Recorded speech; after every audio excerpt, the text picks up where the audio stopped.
Tonight we going and have some fun.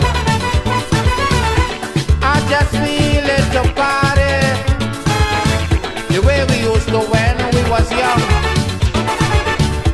Just put on something sexy so you'll be free to move around. Make sure the children okay. We ain't coming home until morning come. Tonight the black man feeling the party. Tonight the black man feeling the jam, jam, jam, jam, jam. Tonight the black man just feels the boogie woogie. Come on, hold on to your man. And then we do a little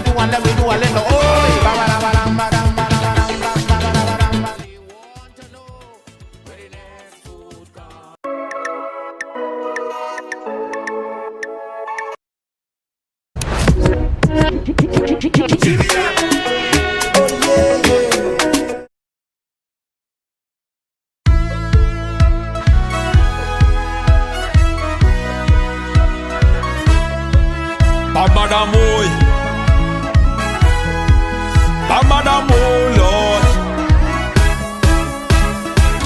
See my ex with a new man. Feel like she new burn. We inside a session. Party kicking up bad. She put up, she 2-1. Whining back on the man. You think I gave a damn? You're mad. The day you leave me, the day you leave, I started to see my way. When you hurt me and went away, what I thought was a tragedy was a blessing. The day you up and leave was a blessing. A blessing. I'm feeling so blessed. Oh yes, when you leave was a blessing. A blessing. My hands up high, I'm winding low. I'm glad you go. Like I never happy before. My hands up high, I'm winding low. I'm glad you go. And I don't want you no more. Walk out the gate, all of the good you create. Like I start to elevate. Walk out the gate, and no debate. Life gets straight and great like you was the way. So glad I procrastinate. Look on my right hand, amputate. I remember the date, not cause I hate. Guess I stated, not lot to state. The day you leave me, the day you leave, I started to see my way. When you hurt me and went away, what I thought was a tragedy was a blessing. The day you up and leave was a blessing. A blessing. I'm feeling so blessed. Oh yes, when you leave was a blessing. A blessing. My hands up high, I'm winding low. I'm glad you go. Like I never happy before. My hands up high, I'm winding low. I'm glad you go. I don't want you no more. Oh no, I don't want you no more. And I'm so glad that you're gone, girl. I'm so glad that you go. I want you to know what's a blessing. The day you up and leave was a blessing. A blessing. I'm feeling so blessed. Oh yes, when you leave was a blessing. A blessing. My hands up high, I'm winding low. I'm glad you go. Like I never happy before. My hands up high, I'm winding low. I'm glad you go. And I don't want to no more. Oh no.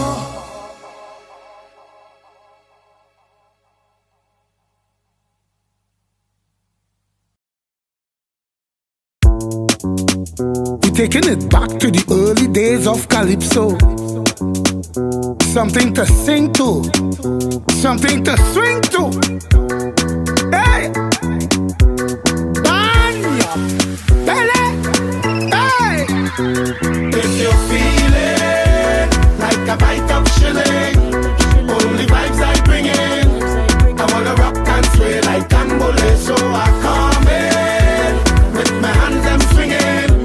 Only vibes I bring in. Tell Jean and Dinah, come off the corner, boy. This is a fair to remember, Boy, once you could wine, you could enter. And if you can't wine, to step with a partner. The spirit of freedom take over. So when I hear the music surrender, just have to walk in the center. I want you come walk in the center. Don't fret to move no more around. Show them you know it's Kangalan. Get up and shake your bambalam. Get up and shake your bambalam. Bring it back here like boomerang. Free up yourself like younger down. Get up and shake your bambalam. bring it. If you're feeling like a bite of shilling, only vibes I bring in. I wanna rock and sway like Cambole, so I come in with my hands I'm swinging. Only vibes I bring in. Tell Jean and Dinah, come off the corner, boy. This is a fair to remember. Once you could wine, you could enter. And if you can't wine, to step with a partner. The spirit of freedom take over. So when I hear the music surrender, just have to walk in the center. I want you come walk in the center. Don't fret to move no more the land. Show them you know it's Kangalan. Get up and shake your bambalam. Get up and shake your bambalam. Bring it back here like boomerang. Free up yourself like younger down. Get up and shake your bambalam. Bring it. If you're feeling like a bite of shilling, only vibes I bring in. I wanna rock and sway like Cambole, so I come in with my hands I'm swinging. Only vibes I bring in. Tell Jean and Dinah, come off the corner, boy. Turn off the news. Kick off your shoes. Get in the groove, to the rhythm and blues, yeah. Turn off the news. Kick off your shoes. Get in the mood, to the rhythm and blues, yeah. Banya, belly, hey!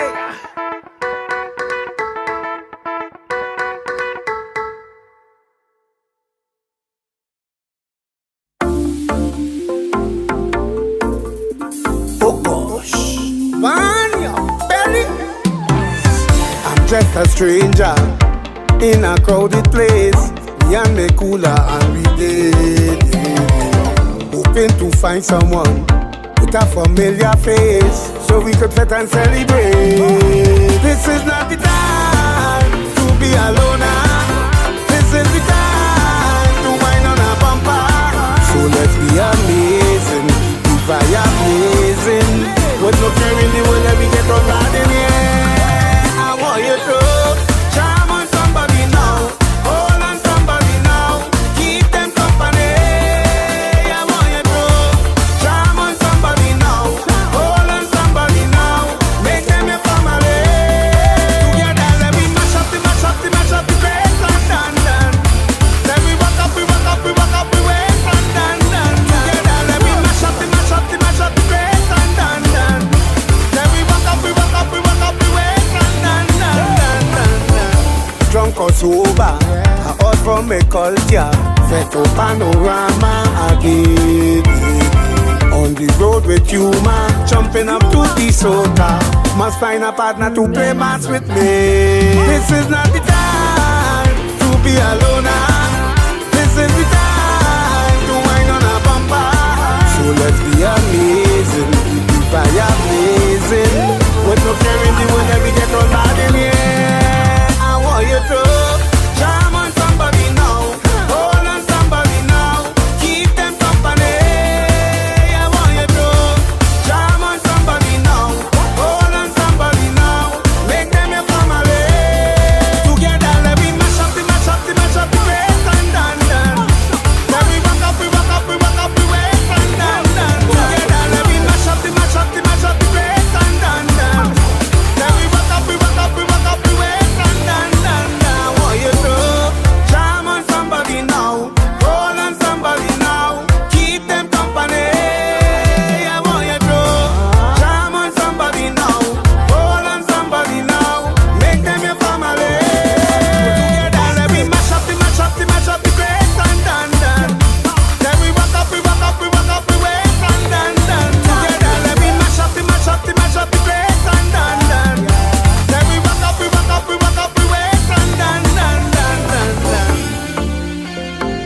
belly.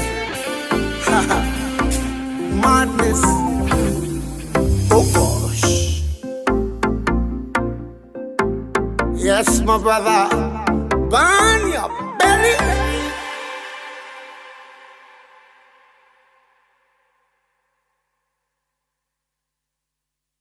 Juve, all you coming. Juve, sing again. Juve, on your belly. Juve, hey, hey. We bring the fire when we come down. We bring the fire when we touch down. We bring the fire. So we come out to play, chant and misbehave. We bring the fire when we come down. We bring the fire when we touch down. We bring the fire. So we come out to play, chant and misbehave. How are you give them now, give them, give them now, give them. Girl turn a beat, give them now, give them, give them now, give them. Make the thing complete, give them now, give them, give them now, give them. Now you raise a beat, give them now, give them, give them now, give them. Watch how the thing complete. Move out how we way. We come here to match up the place. It's oil and not the chop in the thing and we blowing we face. Mother paid, yeah, we carrying on and we spitting fire. You can't want to pray old mass and then you pray powder. We roaming all day, we got touring no way. Cause it's noise and we beating on iron and a band and a drum. We bring the fire when we come down. We bring the fire when we touch down. We bring the fire.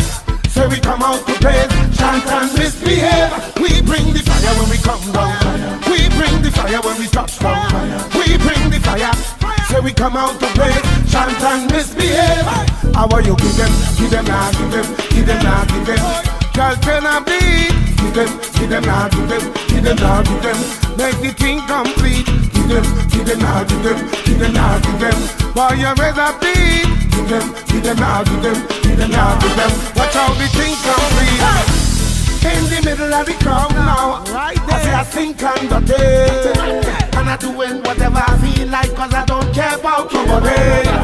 Move out all you blocking me, and I don't spend my money. No blacks and white keep on stage, all you better make way. Roaming all day, we not pouring no way. Cause it's noise and we beating on iron and the band and the drum. We bring the fire when we come down. We bring the fire when we touch down. We bring the fire. So we come out to play, chant and misbehave. We bring the fire when we come down. We bring the fire when we touch down. We bring the fire. So we come out to play, chant and misbehave. How are you give them now, give them, give them now, give them. Girl turn a beat, give them now, give them, give them now, give them. Make the thing complete, give them now, give them, give them now, give them. While you raise a beat, give them now, give them, give them now, give them. Watch how the thing complete. Move out how we way. We come here to match up the place. It's oil and not the chop in the thing and we blowing we face. Mother paid, yeah, we carrying on and we spitting fire. You can't want to pray old mass and then you pray powder. We roaming all day, we not touring no way. Cause it's noise and we beating on iron and a band and the drum. We bring the fire when we come down. We bring the fire when we touch down. We bring the fire. So we come out to play, chant and misbehave. We bring the fire when we come down. We bring the fire when we touch down. We bring the fire. So we come out to play, chant and misbehave. How are you give them now, give them, give them now, give them. Girl turn a beat, give them now, give them, give them now, give them. Make the thing complete, give them now, give them, give them now, give them. While you raise a beat, give them now, give them, give them now, give them. Watch how the thing complete. KMR Sounds. Oh, sorry. This is supposed to be a love song, right? Yeah. Love. My Kingdom actual love song. Alright, let me give you a love song. Oh, mushy. Whoop. Pick up a pencil, draw a heart. turn it upside down. What do you see? It's a no spade talk, neither no way talk. I know your chest see the same thing that I see. And it was a heart, an abracadabra. You turn it around, it turned to a bumper. So if love is a heart, means that love is a bumper. So when I pull up in the party, give me love. Bumpers, give me love. All the girls them give me love. Bumpers, give me love. All the girls them give me love. Bumpers, give me love. All the girls them give me love. Bumpers, give me love. All the girls them give me love. Give me soaky love, give me cookie love, give me some tongue side and some country bookie love. When I get Shelly love, I ask if it's really love. Yeah, the love was so deep that it make me nearly love. I was in the office just sit down borrowing, take a piece of paper and I started trying. The AC bloody paper down on the floor. I pick it up the wrong way and I realize I sketch on my heart, but abracadabra is not what I thought. I just sketch on a bumper. So if love is a heart, means that love is a bumper. So when I pull up in the party, give me love. Bumpers, give me love. All the girls them give me love. Bumpers, give me love. All the girls them give me love. Bumpers, give me love. All the girls them give me love. Bumpers, give me love. All the girls them give me love. Give me Keisha love, give me Lisha love. Don't talk about Amanda, she walk with a piece of love. Stacy a friend love, that Jerry and Peter love. When they start to pull tape, they get what I meet I love. Real love, them bumpers is real love. Real love, them bumpers is real love. Real love, them bumpers is real love. Every girl just jump out and give me love. Bumpers, give me love. All the girls them give me love. Bumpers, give me love. All the girls them give me love. Bumpers, give me love. All the girls them give me love. Bumpers, give me love. All the girls them give me love. Bumpers, so kilo, cookie love. Bumpers, tongue love, country bookie love. Bumpers, south love, east love. Bumpers, north love, west love. Bumpers, show me the best love. Bumpers, who had the best love? Bumpers, who are the best love? Bumpers, man, who are the best love? There's a love song, there's a love song. Viking with your arms to bring a love song. I hope you're satisfied now with your love song. Go on.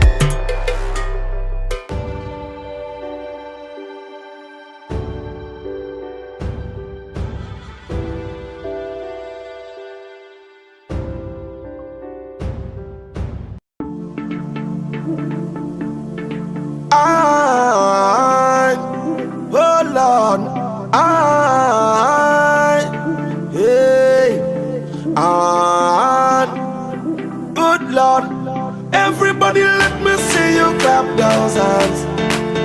Come now and let me see you clap those hands. Everybody let me see you clap those hands.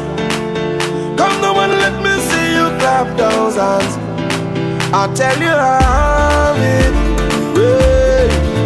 tell you how it, I'll tell you how it, Lord.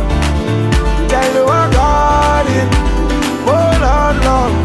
I am a real carnival to Bangkok, bad carnival to Bangkok. As soon as carnival done this year, well I just start catching fever. When the doctor come diagnose me, tell me why the world is not thinking. It's just delusions and delusions of me thinking, so can you help me? Every time I hear a police siren, I'm thinking this is God coming to take me to the next venue, so my performance will not be short. When I see a big truck in Port of Spain, thinking it's a hot of bliss. It's a big dump truck passing with red sand in it. Lord, I tell you how it, tell you how it, I tell you how it, Lord, tell you how it, yeah.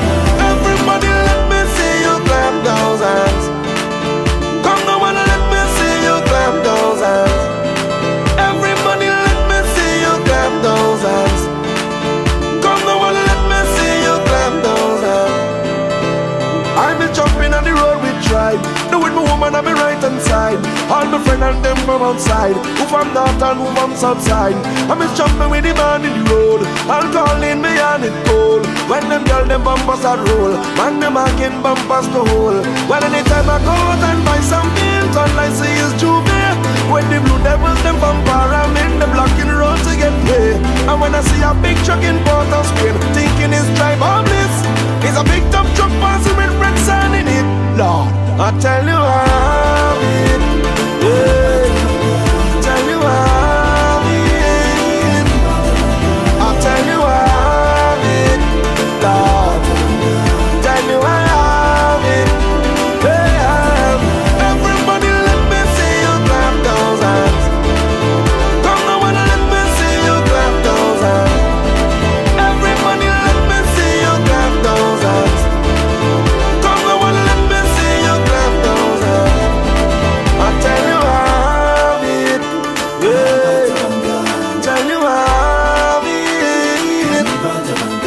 tell you I have it, Lord. Tell you I have it,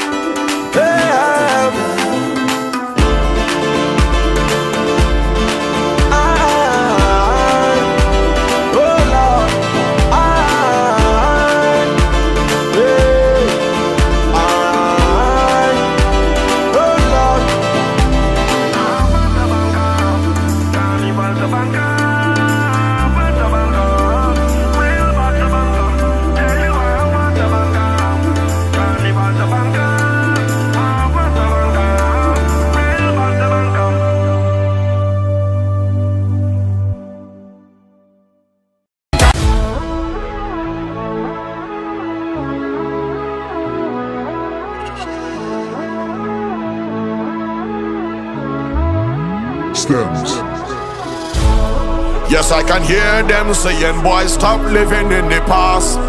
Where can I find that energy, the raw magic that comes down from the grassroots? Yes, I'm from a place where soca the resounding power you could feel anytime, any hour, sunshine or shower.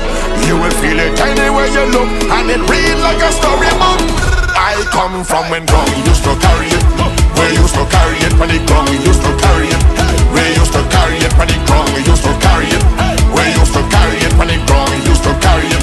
We used to carry it when Arima had it, Maturita had it, Santa Rosa had it, Donyaruka had it, in Mofa had it, in Sawa had it, Soparia had it, look all over. Downtown Fed was the vibes when West people leave from Lincoln, John and Beaton to head to the playground and who they link inside Arima and Central Tobago and Southside.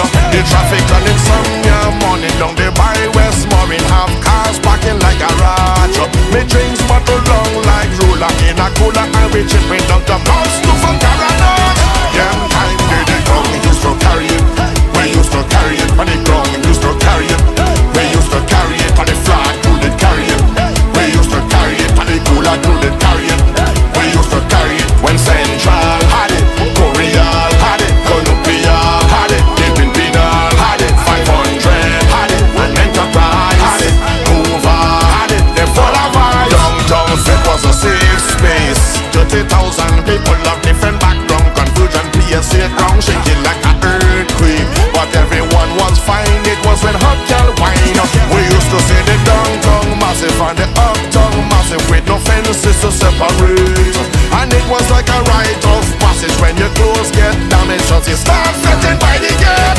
Then time did the ground, we used to carry it. We used to carry it up and down, we did carry it. We used to carry it when the flag crew did carry it. We used to carry it when the band crew did carry it. We used to carry it, Marabella had it, and Santa Cruz had it, Pinto had it, Palo Seco had it, and Ranchichel had it, Chola File had it, and Maracas had it, and everywhere hands in the air, yeah, now. Hey. Hand up in the air, hand up in the air, hands in the air now. Hand up in the air, hand up in the air, hands in the air now. Hand up in the air, hand up in the air, hands in the air now. Hand up in the air, hand up in the air. Gent and the lords of the ghetto did say make sure nothing else ain't take over sound. Big CEO and management team used to leave to make sure that they touch ground. Big flag fluffing all over like wind. Chocolate baby jumping with life spin. Them time a man drop a tune 2 weeks into carnival and take away everything. Them time did the ground used to carry it. We used to carry it to the ground used to carry it. We used to carry it come strong when we carry it. We used to carry it up and down when we carry it. Yeah, when we carry it, when Wallafield had it, Komoto had it, Malaba had it, La Kita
the sun now raising up, and the crowd now waking up.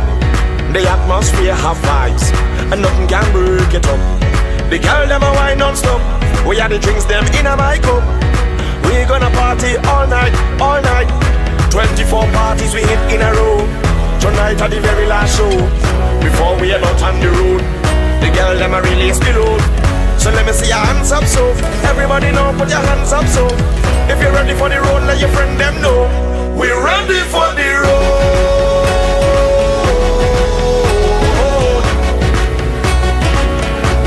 We're ready for the road.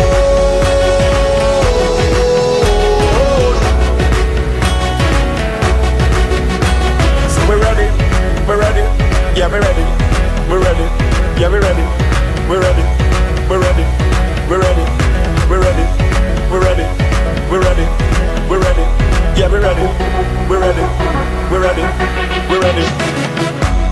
The girl them a wait all week, forget up on the road like freak. The music full of blast, with thousands of chipping feet. Everywhere you look is just food, and everybody in a real nice mood. We gonna party all night, all night. Everyone with painted body, clean credit and tainted money. Nobody want to dance by themselves, everybody wanna dance on somebody. Well, let me see your hands up so. Everybody now put your hands up so. If you're ready for the road, let your friend them know. We're ready for the road.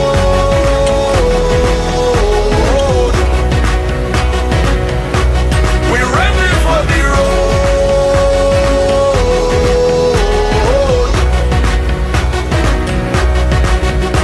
So we're ready, yeah we're ready, we're ready, yeah we're ready, we're ready, we're ready, we're ready, we're ready, we're ready, we're ready, we're ready, yeah we're ready, we're ready, we're ready, we're ready.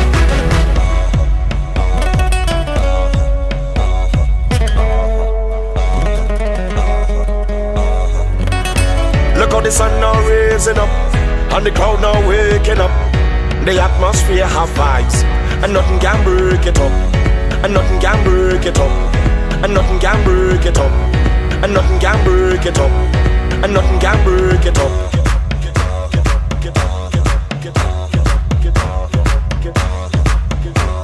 And nothing can break it up.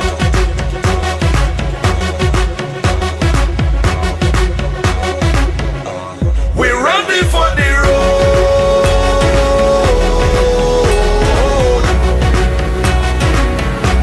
We're ready for the road.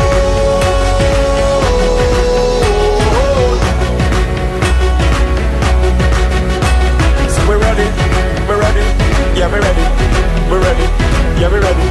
We're ready, we're ready, we're ready, we're ready, we're ready, we're ready, we're ready, yeah we're ready, we're ready, we're ready, we're ready.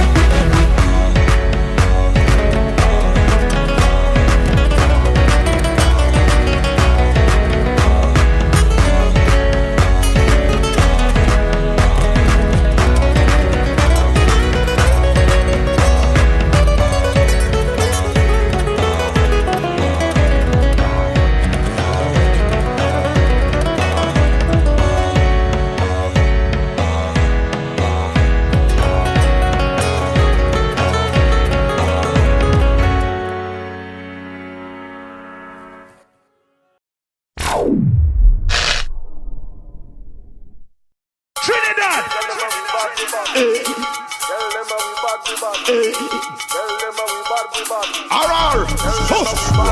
Knock a ting, knock a ting, everybody knock a ting, knock a ting, knock a ting, everybody knock a ting, knock a ting, knock a ting, everybody knock a ting, knock a ting, everybody better clear the way when the general come, when the general come, when the general come, whoa. Tell everybody that we want it, bad like a job on a Juve morning. Clear the way when the general come, when the general come, when the general come, boy. Tell everybody that we want him, bad we bad, hey, bad we bad, sidestep. Anytime we step out there, black outfits stinging like Jeopardy. When we wake, nothing can be powder. Because we bad from we head to we crep powder. Do you believe that? Long before Nissan bring Tita, we's the original wet men howdy. Entourage just pull up with 10 howdies. With one gal for we arm and 10 howdy. Have a squad that wicked and well bossy. 5 of them in the squad was deported. Whining and gal that hotter than Chipotle. With some slim tea cut out and well rosy. We take a picture, boom, post it up on Instagram. A girl come and repost me, somebody repost she. Say that girl is a monster. When anything bad, yeah, there was no we. So knock a thing, knock a thing, knock a thing, everybody knock a thing, knock a thing, knock a thing, everybody knock a thing, knock a thing, knock a thing, everybody knock a thing, knock a thing, everybody watch. Hey, clear the way when the general come, when the general come, when the general come, boys. Tell them we bad and we warning. Bad like a jab on a Tuesday morning. Clear the way when the general come, when the general come, when the general come, boy. Tell them we bad and we warning. Bad like jam, check. Chove ring the bell. We wine every hot girl till the thing swell. Me pocket them stinker than a dog canal. So no man could trade way like infidel. Straight up the line, no sir infidel. We go in Janelle and we go in Chanel. Send me Titanic down the girl channel. Get between toes that fat like camel. Give them the 2 ball where the cocks are flannel. Wash them like goldfish in a glass panel. Cover up yourself if you know 9 months later you don't want to go and run and buy Enfamel. We run it all night like we named Duracell. We know all the links, who are buy and who are sell. So if you don't move when we move, we leave you by yourself singing hello like you want Adele. So knock a thing, knock a thing, everybody knock a thing, knock a thing, knock a thing, everybody knock a thing, knock a thing, everybody knock a thing, murder, knock a thing, everybody better clear the way when the general come, when the general come, when the general come. Oh, tell them we bad and we warning, bad like a jab on a Tuesday morning. Clear the way when the general come, when the general come, when the general come, boy. Tell them we bad and we warning, bad like a jab on a Tuesday morning. Tell them we bad, eh. Tell them we bad, eh. Tell them we bad, eh. Tell them we bad, Tell them we bad, eh. Tell them we bad, eh. Tell them we bad. Everybody knock a thing, everybody knock a thing. Bad like a jab on a Tuesday morning. Everybody knock a thing, go knock a thing. General come good.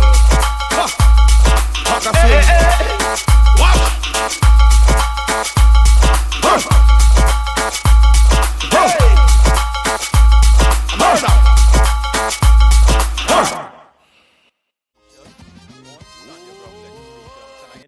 Everyone to please be seated and make your way closer to the front as we fill up the front.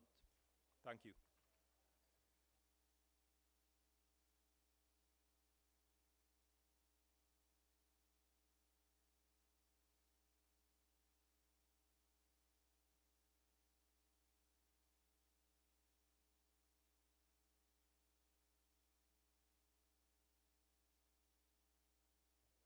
Again, we are asking everyone, if you are in the back, there's a lot of empty spaces to the front. Can you please just come to the front and fill up some of the spaces?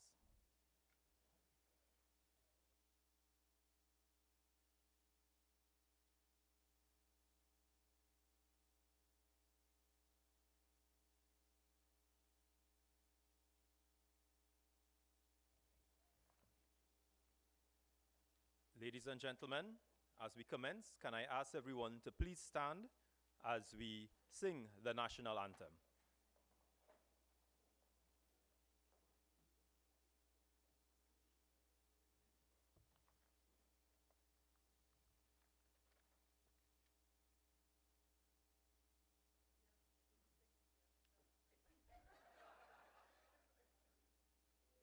From the love of liberty, in the fires of hope and prayer, with boundless faith in our destiny, we solemnly declare, side by side we stand, islands of the blue Caribbean Sea, this our native land.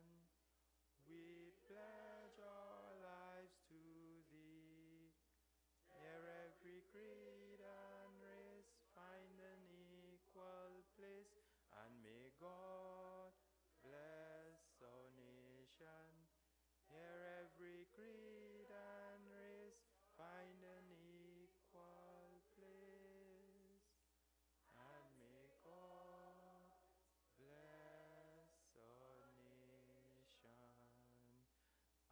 you all to please remain kindly standing as we invite Miss Esther Sylvester, Counselor for St. Anne's River Central, for the prayer.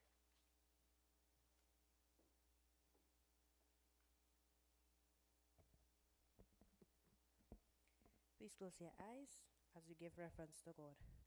Father, Lord, as we come before you today, we have no strength or no power without you. All strength and power comes with you. Father God, how can we ever repay our debts to you? All that we have, all that we are, and all that we will ever be is wrapped up in a relationship with you.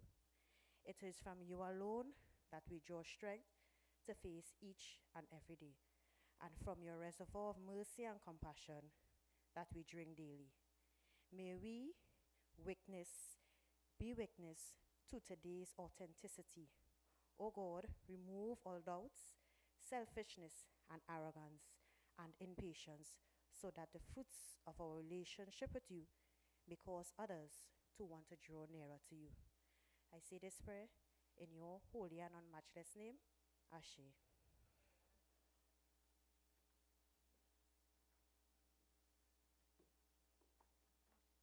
Thank you, Councillor Sylvester, and you may take your seats, ladies and gentlemen. The Honorable Penelope Beckles Robinson, political leader of the People's National Movement and leader of the opposition. The Honorable Marvin Gonzalez, chairman of the People's National Movement and member of Parliament for Aruca Lopino. All party officers, including deputy political leaders, His Worship, the Mayor of the City of Port of Spain, Alderman Chinua Alain, members of Parliament, senators, heads of local government corporations, specially invited guests, ladies and gentlemen, members of the media, and those viewing live. Welcome to the National Consultation on Stand Your Ground legislation hosted by the People's National Movement. My name is Viyash Nandlal, and I will be your moderator for this evening's National Consultation. I welcome each of you who are in attendance here today at City Hall, Port of Spain, and those of you who are listening and viewing virtually. Today's consultation, in keeping with the PNM's objectives of educating, informing, and listening, is designed to be interactive and allow for a discussion with our panel, as well as to hear your views on this very serious matter of national importance. In our format, we intend to have opening remarks by the political leader of the People's National Movement, followed by a brief presentation on Stand Your Ground legislation. Our panel of experts will then assemble and engage in a discussion on the matter. And then we get to hear from you, the members of the public, the members of the audience here today. You will have an opportunity to pose questions and comments on Stand Your Ground law and to the panel and engage in a fruitful dialogue and discussion, which we hope will be beneficial to you. So, ladies and gentlemen, without further delay, let us commence our program. I turn now to opening remarks, and it is my distinct honor to introduce, to bring opening remarks, the political leader of the People's National Movement and the leader of the opposition of Trinidad and Tobago. With a distinguished career in public service and in law, she has served our nation with integrity, resilience, and a deep commitment to the people of Trinidad and Tobago. From her early years as an attorney at law to her tenure as a member of Parliament, cabinet minister, ambassador, and now leader of the opposition and political leader of the PNM, she has been a trailblazer, breaking barriers and inspiring generations of women and men alike. Ladies and gentlemen, please welcome to the podium to bring opening remarks the leader of the opposition and political leader of the People's National Movement, the Honorable Penelope Beckles Robinson.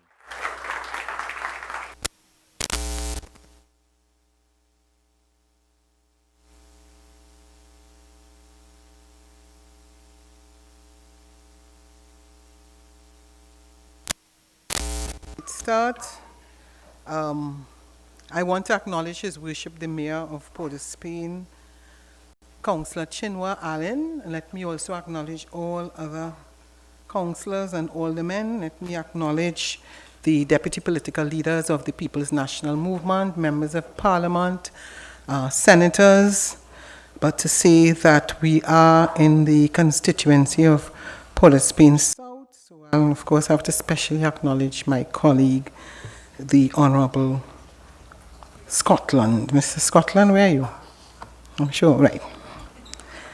Keith Scotland. Thank you very much. So I would just like the opportunity to thank all of you who have taken the time to attend this public consultation, and to say to you, this is the first of, we would have a few. We would be doing national consultations. We would be going next to Central. We'd also be going to San Fernando, Tobago, and as well in the East. Before I get into my comments, I think it is important, and I'm sure you will join with me in congratulating Keyshawn Walcott and Jareen Richards.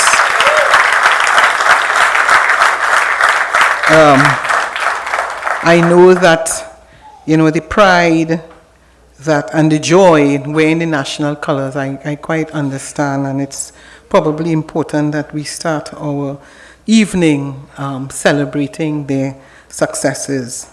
But I'd like to share with you that one of the important things is that the leader of the opposition is a constitutional creature, of course, pursuant to Section 33 of the Constitution.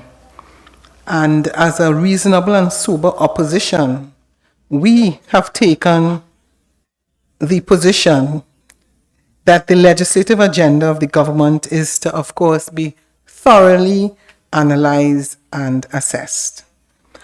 Whilst our position is not to object for the sake of objecting, I think you would have heard me very clearly that when I was officially elected as the leader of the opposition, I made it abundantly clear of our willingness to work with the government, especially as it relates to issues relating to crime and matters that are very dear to the public.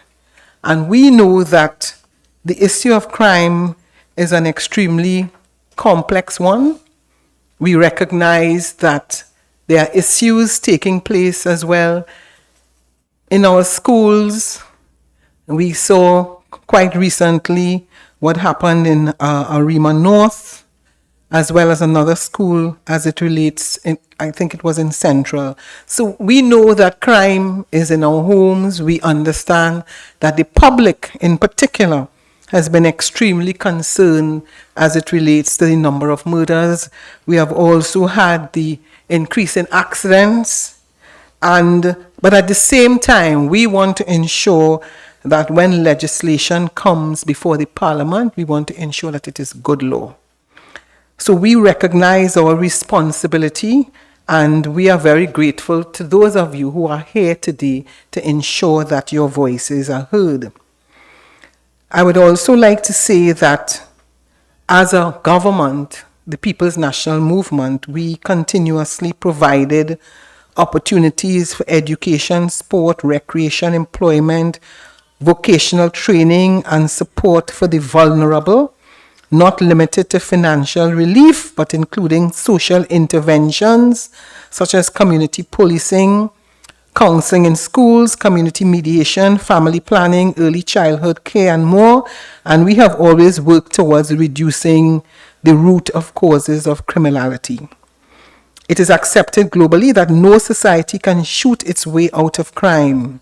Crime is in a large measure a societally deep-rooted issue that has many sub-causes, and as a result must be treated at the multiplicity of sources. And I don't think anybody disagrees that when you're dealing with crime, it requires a multiplicity of interventions. And with that said, the PNM has not taken the position that we are saying that we are against stand-the-ground legislation. In other words, we are going to listen. We think it is important that we hear from you, we hear your questions, we hear your suggestions, and it's not just a blanket approach to say we are not going to listen to what the government is saying. our position is. Let's hear from the public. Let us, as well as we prepare to debate the bill, that our position is going to be influenced by our consultations and your suggestions and recommendations. As a matter of fact, we recognize that in a large measure, stand your ground legislation, as it relates to the confines of your home, is little more than a codification of the existing common law position on self-defense, including the requirements of proportionality and reasonableness in the main. One of the important things is that we have before us some very distinguished lawyers, and you would have the opportunity to, of course, raise your questions and capitalize on the fact they're going to be here with you. So at the end of the day, we are saying to the population that we must be careful about using inflammatory language. You would have recalled that at least one of the ministers made reference to the fact that even if somebody is turned away, you can shoot that person in the back, and that is okay. I look forward to the presentation of the various of the attorneys who are before us. I myself, together with several other of my colleagues who are here, who are lawyers, we have the Honourable Stuart Young, Senior Counsel. We also have the Honourable Keith Scotland, Senior Counsel. We have Mr. Sanjeev Buru. We have Mr. Farai Masaisai. We have Mr. Larry Lala, Senior Counsel. So we have both in terms of the members of Parliament, together with those who are here, that will give the appropriate representation. One of the things that I would say that I am concerned with is to ensure that the public is aware that when you are a perpetrator, the impression that is created that under this stand your ground legislation and something happens at your home, that after the incident, people could comfortably just walk free based on the legislation. And a lot of people feel that is what stand your ground means. The incident happens, somehow there's some kind of justification, and there isn't a procedure to take place. And that is one of the most important points that we have to be conscious of. What is going to happen, and what is difference between the traditional self-defense that exists at present in the common law. So let me say that I, like all of you, notwithstanding that the fact that I am an attorney, those who are going to be part of the panel, they are the experts. I am going to listen just like you. So at the end of the day, I would be in a better position when I have to make my presentation before the Parliament. I thank you very much.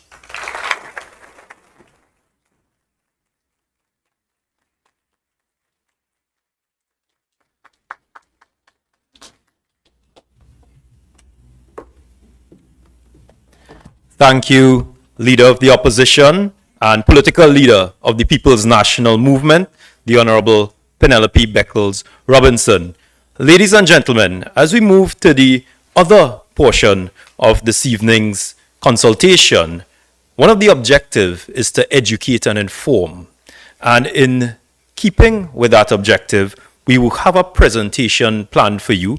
And I would like to invite to the podium someone who's going to present key aspects of this stand your ground legislation and inform so that it could better seed the conversation and the discussion that we would be having.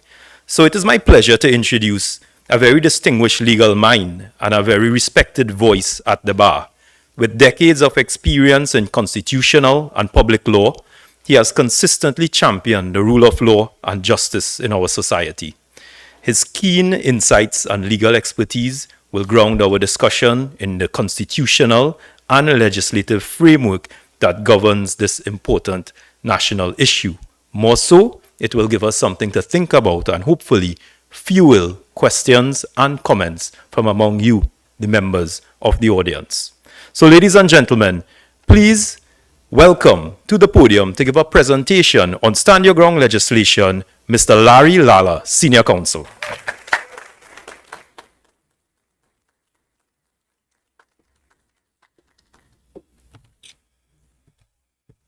Good evening, ladies and gentlemen. Because I have very limited time, please allow me very respectfully to adopt the protocols that have been established by our moderator and our honorable political leader. And I will just jump directly into the presentation. The many lawyers who are among us would explain to you that generally there are two types of law that we have. We have statutory law that is passed in the parliament, and we have common law, which is the law we inherited from the UK and has developed over time and been applied over time in our courts, separate and apart from what is passed in the parliament. And I tell you that because there is a very strong argument that the stand your ground legislation is not necessary because of what one finds existing at present in the common law and what is known as the castle doctrine. So what I will do is explain for you basically what the castle doctrine is, and I will address two important factors that operate in the castle doctrine, that is the degree of force that one could use in repelling an attack, as well as this idea of the duty of retreat. When I finish that, then I will go to take you through some of the important provisions in the bill, the changes to the common law that the bill proposes to make, as well as what I see as some of the shortcomings of, in the bill. I'm hoping that I could do that in the 10 minutes that I have left. All right, so let us start. And certainly when we have the panel discussion, any questions that you may have arising out of what is raised here, you could ask, and we'll be very happy to answer. So the castle doctrine is a legal principle that allows individuals to use reasonable force, including deadly force, to defend themselves against an intruder in their home without a duty of retreat. Right? So that is the castle doctrine under common law. And as I told you, we inherited this thing from England. And as far back as the year 1604, this doctrine could be identified as having been established in the common law. And in 1604, in one case, a judge explaining what the castle doctrine is stated, a man's house is his castle, right? The castle doctrine. The house of everyone is to him his castle and fortress, as well as the place for his defense against injury and violence, as it is for his repose, his rest. And if thieves come to a man's house to rob or murder, and the owner or his servants kill any of the thieves in defense of himself and his house, it is no felony, it is no crime, and he shall lose nothing. Further, in the year 1765, I'm just doing this to show you how far back this doctrine that they are saying they are now bringing into law, how far back it goes, and has long been established. So in 1765, it was also said, and the law of England has so great a regard for a man's house, that it styles it his castle, it calls it his castle, and will never suffer it to be violated with impunity. If a person attempts a burglary or robbery, it is lawful to oppose force with force. And if the house is forcibly entered in the night, and the owner kills the intruder, he is not guilty of any crime. The law rather applauds his spirit than punishes his rashness. All right, so that is the common law. That is what the common law affords you. And when you are operating under the castle doctrine, the issue will arise, all right, how much force can you use to repel an attack on you or your family in your home? The degree of force is this. the person standing his ground in his home in defense of himself, his family, his guests, or his property was allowed to use such force as reasonable and proportionate in the circumstances as he believed them to be. Right? I think that is simply enough for us to understand. In other words, the degree of force used had to be proportionate to the attack that you believe honestly to be taking place. And then there's the issue of the duty of retreat. Well, before you use this force, do you have a duty to retreat? At common law, there is no duty to retreat before using force, as long as the force used was reasonably justified in the circumstances as you believe them to be. Whether you could safely have retreated without using force is one of the factors the court would take into account in deciding whether your use of force was reasonable in the circumstances as you believe them to exist. All right, so that is the explanation of what presently exists in the common law to allow each and every one of us as homeowners to stand our ground in our home and defend our home, ourselves, our family, our guests from an attack on those premises or in those premises. And also at common law, the attacker could be charged and convicted of various offenses, as we all know. For example, robbery, burglary, murder, rape, a multitude of common law offenses and even statutory offenses that we now have that one could be charged for, separate and apart from stand your ground legislation. So, having explained what is in the common law, let me go briefly to the Home Invasion, Self-Defense and Defense of Property Bill 2025. All right, that is the title of the bill that is going to be brought to the Parliament. And let me run through some important clauses of that bill. Now, the legislation is easily available on the internet. Anyone who would like to have a read of it, go on the Parliament website, you will find it. You could take a read of it. It's not a very long a long bill. So you could read it and digest it, and you may have more questions after you do so. So, who does the bill protect?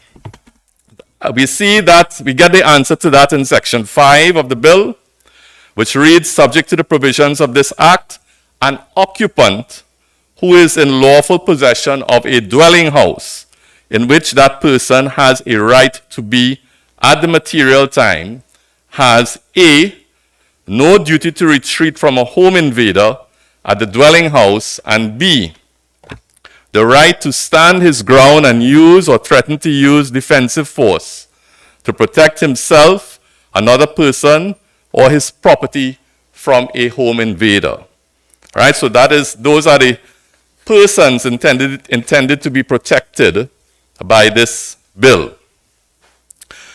Who does the bill make an offender? The bill makes an offender persons who are committing home invasions. And we see that in section 6 of the bill, which reads, subject to subsection 3, a person commits a home invasion if, and there's a long list A to K, but I'll just briefly take you through maybe 4 of those items that explain who is a home invader. So a person commits a home invasion if he, A, unlawfully enters an occupied dwelling house when he knows or has reason to know that one or more persons is present in the dwelling house.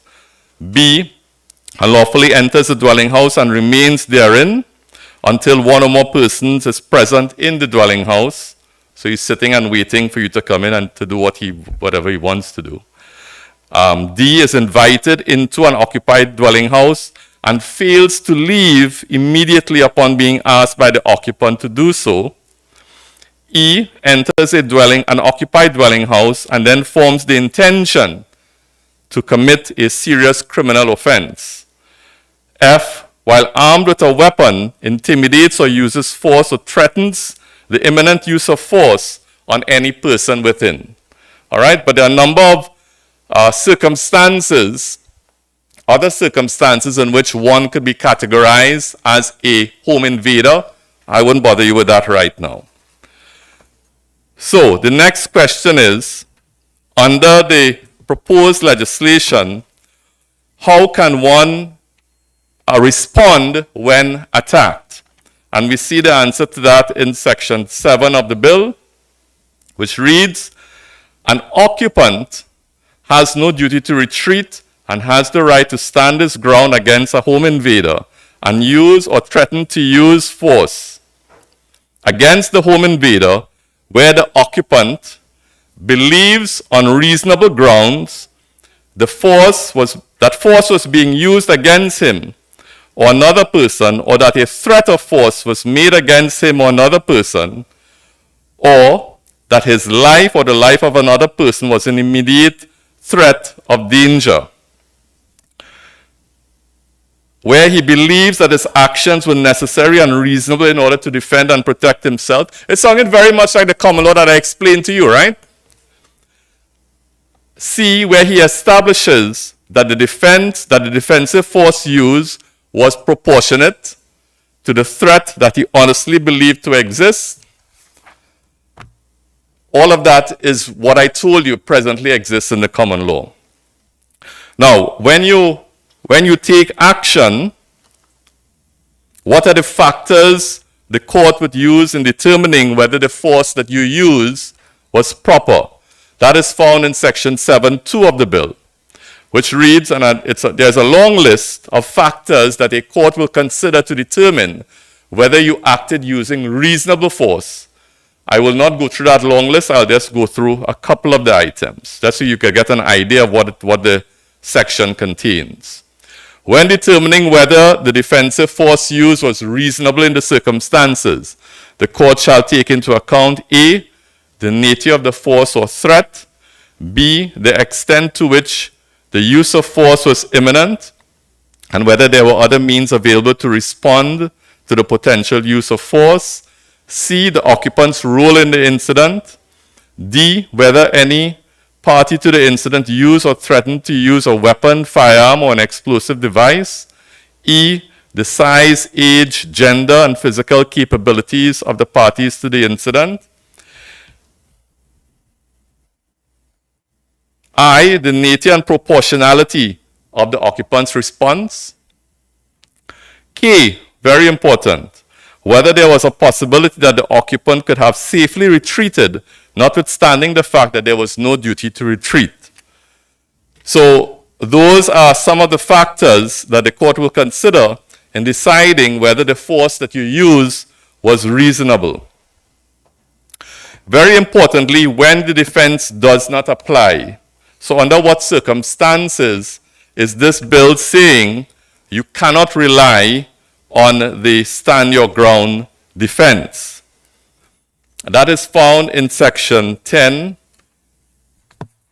of the legislation, which basically says that the defense does not apply, among other circumstances, when the degree of force used by the occupant is grossly disproportionate in the circumstances. Now, that is one of the key differences between the proposed legislation and the common law, and I'll explain that to you shortly. So, before I go to that, what other major change, is the bill making to the common law?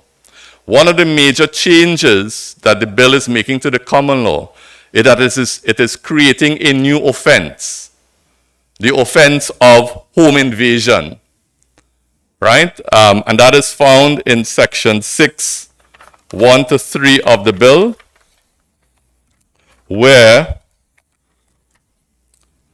I went through with you a while ago who a home invader is, right? So I'm not going to do that again. But what section 2 and 3 basically says that a person who commits the offense of home invasion is liable on conviction to a fine of $500,000 and to imprisonment for 20 years. And then who commits a home invasion as part of a gang or as a participant in organized criminal activity or in the presence of a child, a senior citizen, a differently able person, or otherwise a vulnerable person, is liable on conviction and on indictment to a fine of $750,000 and to imprisonment for 25 years. So it's created, apart from the offenses from which one could normally be charged if you go into someone's house and commit an offense. Robbery, wounding, murder, rape, etc. This is creating a new offense, a specific home invasion offense for which there are new penalties. Now, the degree of force, that is a change that is being made to what presently exists in the common law. You would recall that I told you that at common law, you are allowed in repelling an attack on yourself or your family where someone is using force. You're allowed to use such force as is reasonable and proportionate in the circumstances. Under the bill, that is being tweaked a bit, and the person repelling the attack is being allowed to use a greater degree of force. So the degree of force that you're allowed to use does not have to be proportionate as long as it is not grossly disproportionate. Right? The lawyers will understand the implications of that. But if you think about it, it is self-explanatory. You don't have to be proportionate or reasonable as long as you are not grossly disproportionate. Right? So that is one of the changes being made. And we'll have to ask the question, all right, well, is it necessary to make that change? Are we afforded enough protection in the law as it is now? And with all the protections that the law presently affords, well, all right, why are we still having home invasions? Is the problem the law which exists for home occupiers to protect themselves? Is that the problem? Or is the problem a societal problem or a law enforcement problem? All these are things that we will have to grapple with. And just before my time is up,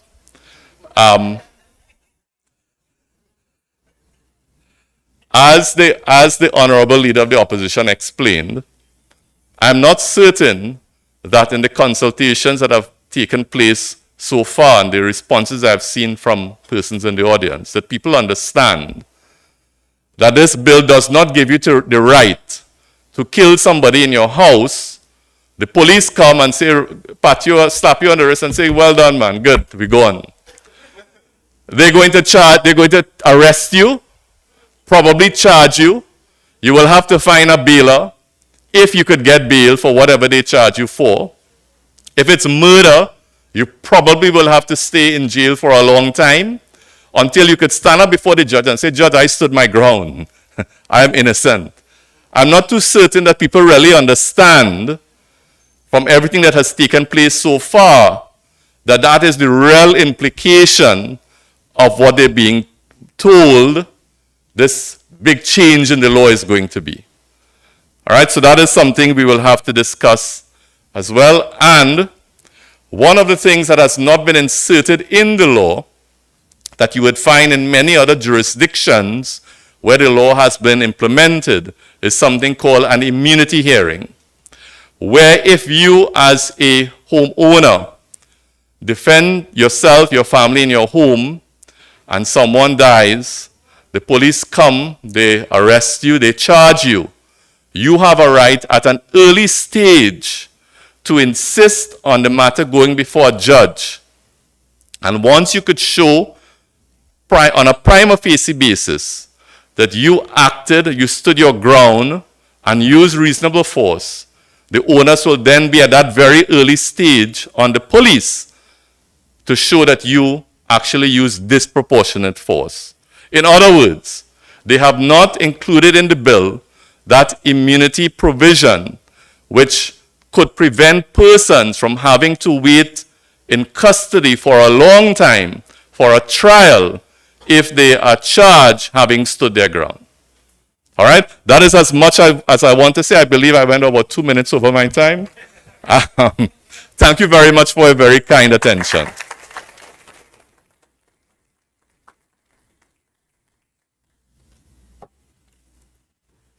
Special thank you to Larry Lala, SC, for that very insightful and informative presentation.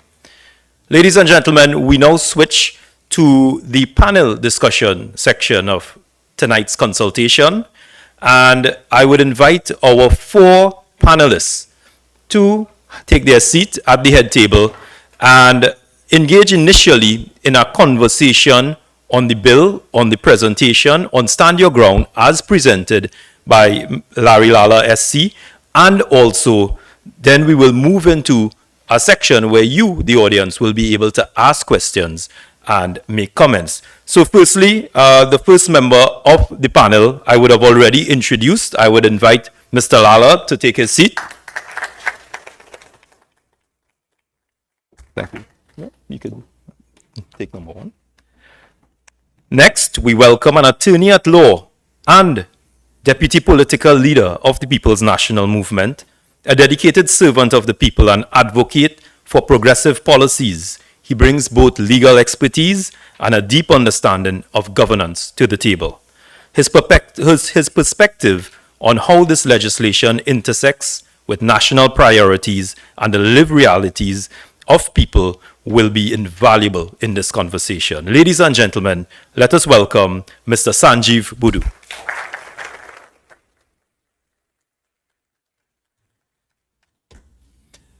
And of course, we cannot just have a panel full of attorneys. We need another perspective.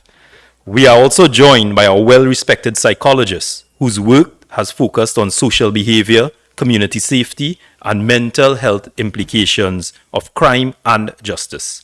His expertise will help us understand the human and social dimensions of the Stand Your Ground debate, particularly how such laws impact family, communities, and the psychology of safety. Ladies and gentlemen, please welcome Mr. Sule Joseph.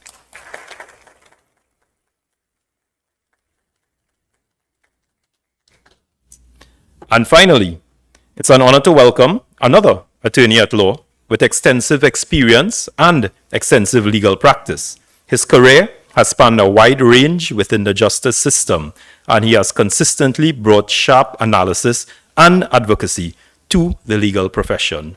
His contribution tonight will provide an informed and practical perspective on the legal implications of Stand Your Ground legislation.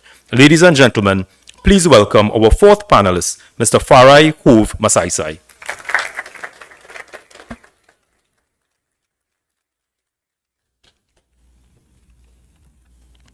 So as I said, we're going to engage in a short discussion where the members of the panel will present their initial perspectives and points of views on Stand Your Ground legislation. And I have some prepared questions which I would use to generate this discussion. So I will begin with Sanjeev. First of all, Stand Your Ground law, where does it fit in terms of public policy as a tool to tackle crime and criminality? Good evening. Good evening, Viash, moderator, political leader, Your Worship, the mayor, fellow panelists. Good evening, everyone. Thank you all for coming out, and I will take the opportunity on behalf of the panelists, as I am the first contributor, to express my gratitude and excitement to participate in this with you this evening. I mean, just very briefly, context. I think context is important, right? So contextually, I see this bill in the main being part of a larger framework of legislation that can have the potential to peg back crime, to address criminality in society. It certainly is not. It is certainly not a silver bullet. I think that there is a significant procedural defect in it, and Senior Counsel Lala touched on it at the in the absence of the immunity hearing. So I see that that is a procedural defect. I mean, the legislation stops short of addressing what is to happen to the homeowner who stands your ground, so to speak, on relying on this legislation, who then finds himself in jail for a very long time, having to prove innocence in relying on this piece of legislation. Other than that, my main issue, and again, it goes to context, is the way that the legislation has been presented to the public. This legislation has been presented amongst language such as load up the matic and empty the clip and that sort of thing. And from my observation of the bill, it does nothing to allow anybody to do that. And I mean, the first real reality, if it is you want to have the discussion about loading up a matic, you have to first have the matic. And what is this legislation, what does this bill do to address the absence of the matics in the hands of law-abiding citizens? So if it is that you want to introduce legislation that is pursuant to your legislative agenda of addressing crime, and that is all well and good, there's been a change in government, and with that you expect that there is a different legislative agenda as compared to what has held for the last 10 years. Nothing is wrong with that. I mean, that is part of the democratic system. But if it is, you're proposing this as part of a larger suite, because that's the way it's been introduced, then I think it would have been better to start at addressing the issue of getting legal firearms into those who qualify and are suitable owners and responsible owners of firearms, so that to create the narrative that this legislation is going to permit you to load up a matic and knock it on them is simply misleading and inflammatory, and I think it is reckless and dangerous, and it's not a true representation of the legislation. So those are my initial comments. And to close, it is not that I do not see this legislation as being useful. To be clear, I do see it as being useful, but it has to be introduced contextually right, and it has to be part of a larger piece of framework legislation. Okay, thank you, Sanjeev. I want to bring the psychologist, Sule, into the conversation here. And Sule, my question is this. This country has seen, it's no secret, an increase in crime over the greater part of the last 2 decades. My question to you is, what impact has that had on the psyche of citizens? And how does that create the conditions to make stand your ground law a little more palatable at this point in time?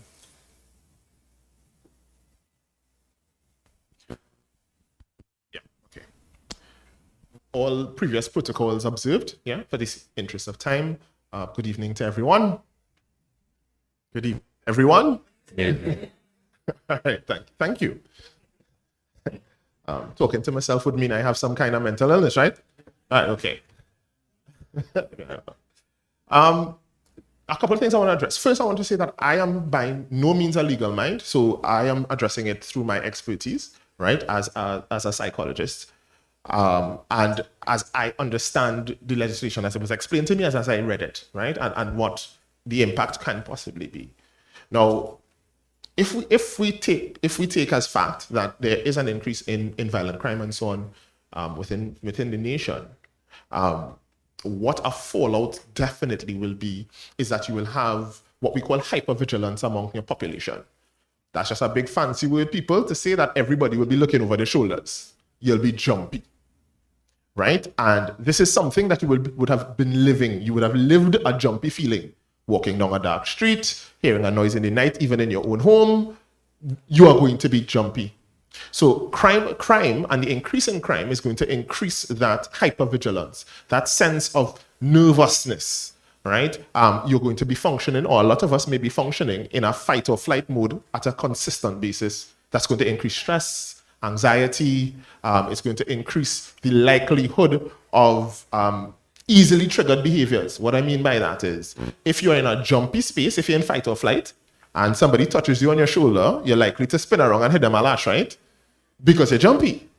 So those are things that we have to consider when we have in our conversation about loading up the matic and emptying the clip on them and so on, and shooting anybody who comes into your yard and finding out afterwards if they are police officers or not. Right? That's something that we have to take into the conversation. Okay, thank you, Sule.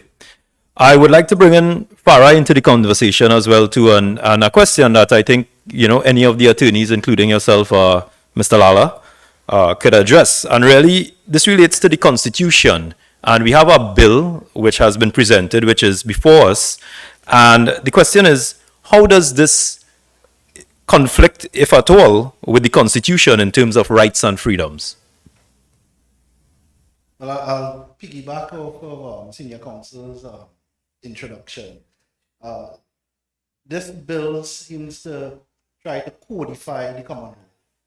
So for me, it's nothing wrong with codifying the common law. So you're putting the common law into writing, and certainly you're going to be affecting fundamental rights. Yes, we know we have a constitutional right to life, a constitutional right to liberty, security of the person, and so forth.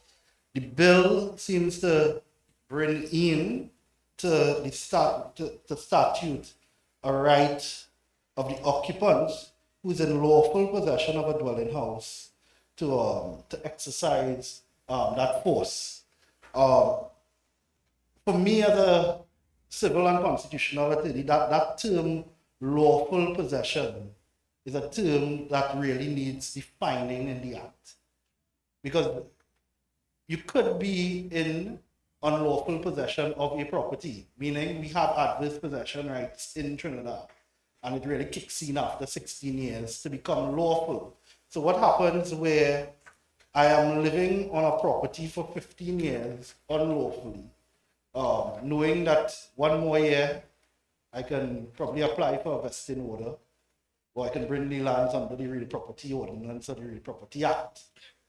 Is it that I'm in unlawful possession of that dwelling house? So you're creating scenarios where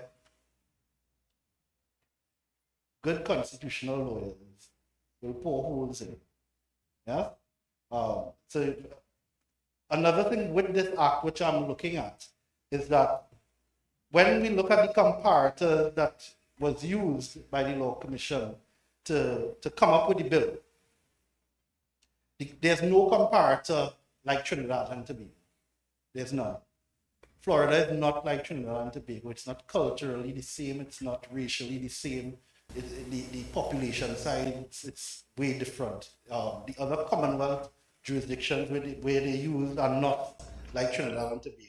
So what I would have liked to see was a sunset clause in this act. Certainly to have some statistics to go with whether it's making sense or not. We can't just take what is going on in Ireland and say it will apply here in Trinidad. It just doesn't work like that. And certainly we don't have a culture.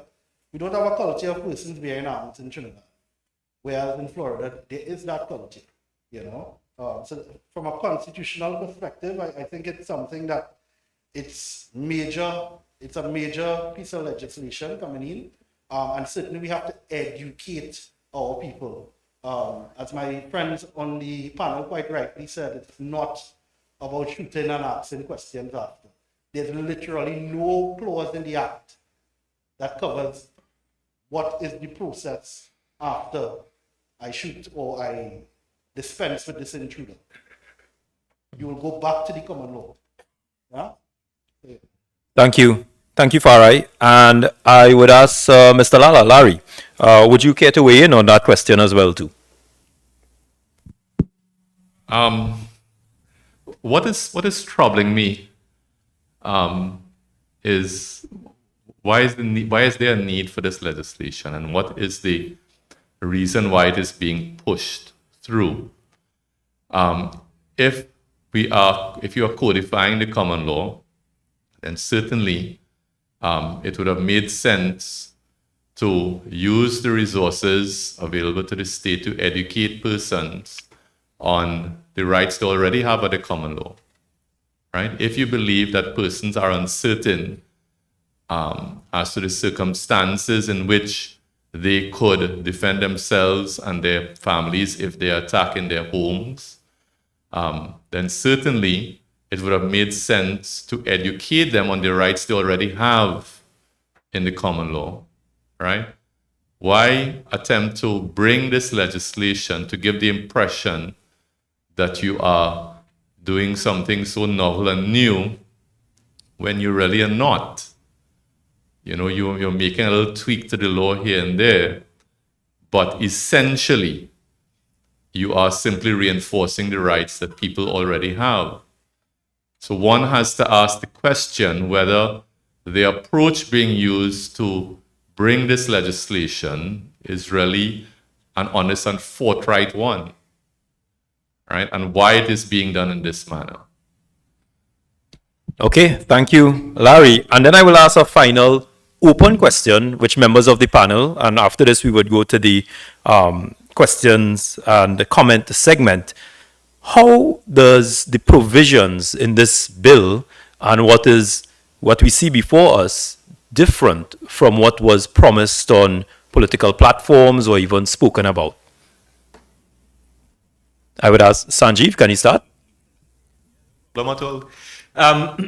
Yeah, as I said earlier, that is one of my main difficulties with the legislation. It's not the legislation as drafted, but for the procedural issue, of course, it is the communication of the meaning of the legislation or the lack thereof, I should say, or the miscommunication.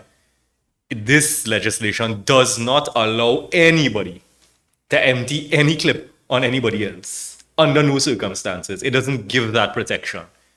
It gives you very, very close to the same common law protections as if someone were to enter your home and you are able to stave them off. You are able to defend your family, and you do so reasonably, and you do so with some degree of proportionality. That's what it does. It simply codifies the position. So again, I don't think any sensible person is going to say this legislation ought to be rejected. It ought to be presented to the public for what it is. It is a very close codification of what exists already. But I am happy that you asked that question because it leads to another issue, right? And it is, what is the legislative responsibility of the government? It is to introduce legislation that ostensibly fixes some problem. And we have to ask ourselves as the population, well, what problem are we solving with this piece of legislation here? What problem exists in society? How many, in terms of numbers, how many times have we seen recently in the last 5 years, how many times have we seen homeowners using a licensed firearm to shoot an intruder and being arrested and charged for some crime and not being able to successfully defend it in court? That's the question. And that has to be the driving force of introducing any legislative reform or new legislation into the parliament. There must be an issue that you've identified that you either want to correct or adjust, or you foresee the possibility of an issue which you want to preemptively address. So that's generally speaking why you introduce legislation. Thank you. Farai, I know you wanted to respond. Yes. So I believe the question is, how does this bill compare to the rhetoric on the platforms during the election? So the bill is couched as an act to establish an offense of home invasion. Senior counsel has guided us this afternoon. There is already an offense in common law. The castle doctrine, 1604. A man's home is his castle. Yeah? So it's not establishing anything new. It also puts it in the context to provide that person that there is no duty to retreat. And that in itself is a deceit to the population. Although it says it has no duty to retreat, what does the court has to take into consideration? One of the things the court has to take into consideration is whether or not the party could have retreated. Yes?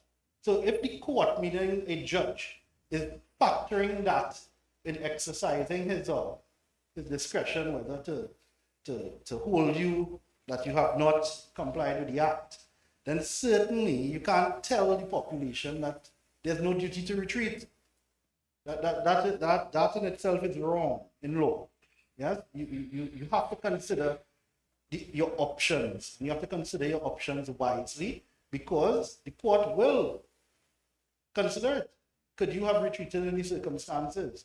One of the things they also consider is whether the person has a disorder. And we know that some elderly persons may have dementia. So if they go into a property that is not their own through having that mental disorder, is it that we just get rid of them? And, you know, because the act speaks to things like immediate. So once I tell you to get off my property immediately and you don't, that term immediately is very subjective, you know. So I'm saying that it does not reflect their political rhetoric. It is the how it is couched and how it is framed. It is framed sensibly in terms of the common law and in terms of codifying the common law. What is not there is what is to be done when I exercise my right under the statute. And certainly that immunization hearing, immunity hearing is something that should be considered. Yeah? Thank you. And Sule, I know you are going to respond to this, but I just want to add something to it as well, too, seeing your background. If persons are of the belief that they could act in a particular way, how does that impact now, especially seeing that the reality may be differently? And that's part one. And part two, do you see this potentially making Trinidad and Tobago into a more violent society? Okay. The first question, the first part of the question, a little bit easier than the second part, right? You're asking me for some psychic abilities. However, so let me address the first part. There's something called cognitive dissonance, right? And I have some significant concerns with the fallout, the psychological fallout of the population when, at least based on what the learned persons around me are saying, the SC and the rest of the learned persons, if their interpretation and what they're explaining to us, and based on what I've attempted to read, is accurate, then there's a massive divide and gap between what is being said to us or what has been sold as a package versus what the legislation actually says that we can do. And when the reality hits you, right, it's like thinking you're expecting to get your entire salary at the end of the month and you're planning and you have your bills and you have all of this that is ready. And then the end of the month comes and you get less than half of your salary, which I believe happened to... Okay, right? And then you get less than half of your salary. You already have all your bills and so on. There's this dissonance that occurs. Your brain takes a while to process and say, but wait, this is not what is supposed to happen. How do I treat with this? You have already primed yourself to load up your matic. You've primed yourself to feel as though that you have a legitimate expectation, I believe is what is said in law. No? You have a legitimate expectation that firearms are going to be more readily accessible, that you can, you will have a firearm available to you. You could shoot anybody who you feel threatens you and so on once you're on your property. I heard people already talking about, well, my property extends to my vehicle, right? And I was just going to ask, anybody here has road rage? Anybody experienced a bad drive in Trinidad and got angry? Could we imagine what it would be like to have a firearm in that situation? Everybody randomly has a firearm and we just experience road rage. Instead of jumping out your car and slapping the person, what do we do then? Do we shoot the person? Right? So there's going to be some cognitive dissonance. And I'm worried. I'm not saying that it is definitely going to happen, but I'm worried that despite what the legislation says, people are already solidified in their minds. They have a thought process of what is going to happen once they get their firearms. Once that happens, that they have the legitimate expectation, which has solidified a cognitive bias. Once that happens, all right, I have concerns that people are going to develop what we call Superman syndrome, which is anybody talk to me rough, touch a button, right? I am legitimately going to open up my matic. And so I have concerns about that in a population where we already, we talk about us being, yes, we're a loving people and so on, but we also we are quick to emotions. We quick to anger in the moment, we quick to react in the moment, and then we calm down after. We can't calm down after you hit somebody 6 shots or you empty the matic on the person. After you calm down, the person is already deceased or passed or the action has occurred. So I do have concerns about that. That's the first part of the question, right?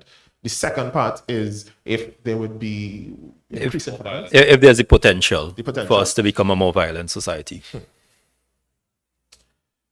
Based on what has been promised, right? Not necessarily what has been written, but based on what has been promised, what you are saying, what I get is that you're saying to me, once I feel threatened and I'm in my home or in my property and so on or whatever, there is no real consequence to me opening up my matic, right? There's no consequence to me having extreme action. That is what's being promised to us. Not what is in the legislation, but that's what's being promised. So as the layman, that's what I'm hearing. That's what's in my mind.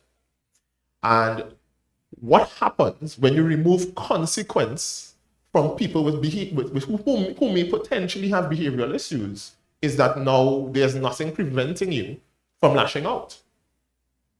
Yeah? If I know, if I open up my firearm once you on my property, whether you come to Tifa Zabaka or deliver papers, right? If I find out my wife is having an affair with the pool boy and I decide I'm going to shoot the man right on my property, I will feel more empowered to do so because I may believe that this legislation provides me or covers me, provides me with the ability to be able to open up my matic, right? I believe you even told shoot first and find out if it's police after, right? If I remember correctly. So, I'm trying that. And I believe those statements, we have to be, I'm concerned about that because it is inciting a potential culture and you're stoking a potential fire in the populace. That is something to be very concerned about. Thank you very much, Sule. And I think this is a good point to transition into the discussion with you. And I hope that this discussion, the presentation, would have found fertile ground with you, the members of the audience. And you are now ready with your perspectives, with your questions, with your comments on this. But before we move forward, I would just like to go through some ground rules. So firstly, as you come to ask your questions, you would see a mic in the middle there. I would ask you to line up very orderly, one behind the other, and limit yourself to one question or comments if you can, please. And in doing so, in asking, if you could take less than 1 minute. I know sometimes we tend to give long preambles and so on. Sometimes that may not be necessary in this case, and we ask you to be very direct. We ask you as well, I know persons may tend to come and go through the protocols, simply stating all protocols observed, or I stand on all protocols established would be sufficient. We also are asking that you be very respectful at all times. If the moderator must intervene, I will intervene to bring back the conversation. And again, the consultation is on the issue of stand your ground legislation. We have had a lot of information. We are kindly asking that you keep within topic.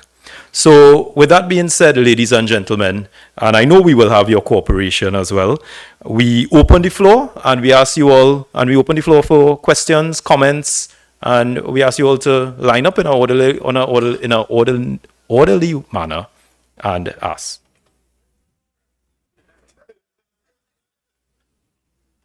Yes, sir. Please, as well, state your name and constituency if you can.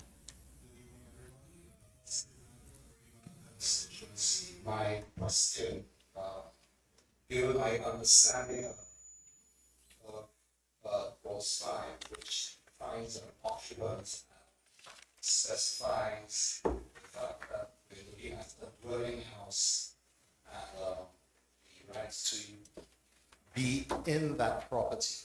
I have a hypothetical for our lawyers, and that is, I'm being threatened, I'm fleeing for my life, I burst into my neighbor's place. I do not have legal rights to be there. I grab a knife because I am threatened. I use the knife. I bring the other person's life to an end. does this legislation authorize me to do that? Or am I supposed to take what comes my way because I don't want to break the law? Right. Okay, thank you. Larry, SC?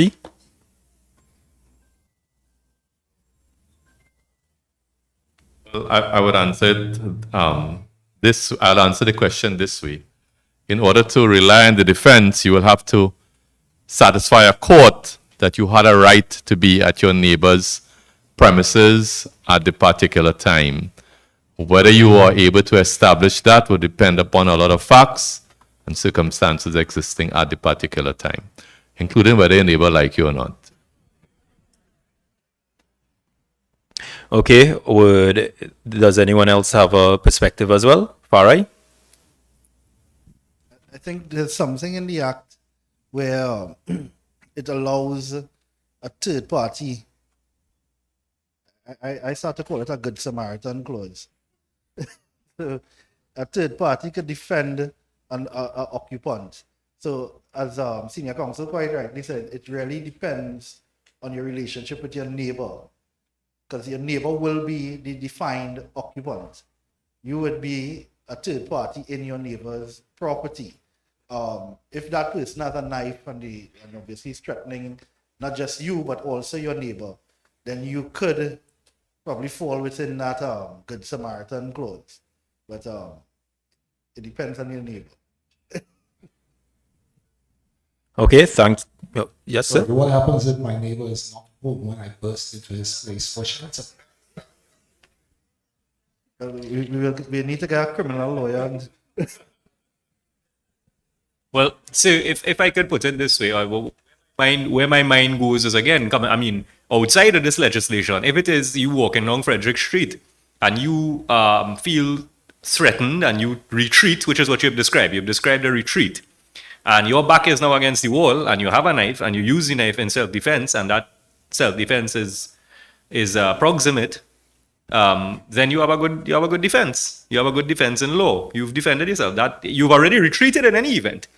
It comes back to the question that I have been asking myself: what is the cure that we are getting here? And you are not ignoring the fact that, look, we have established we're proposing to establish a new offense. I mean, the truth is, again, coming to the point of solving problems that we may not have.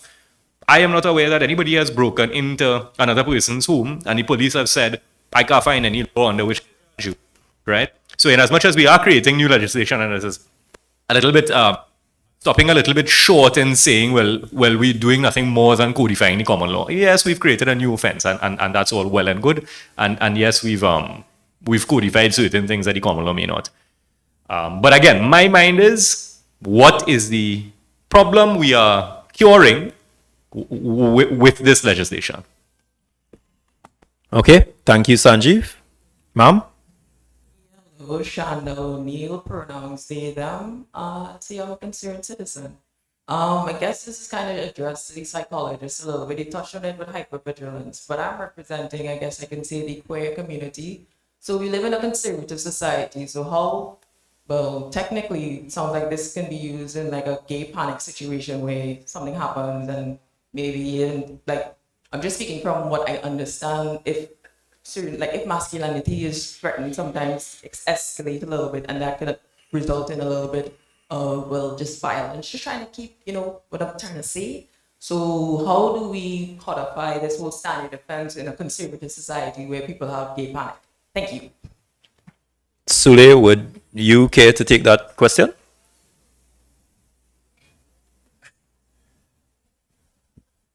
If I'm understanding the question correctly, essentially you're asking about potential gay panic or concerns about the LGBT community and how this law could impact that.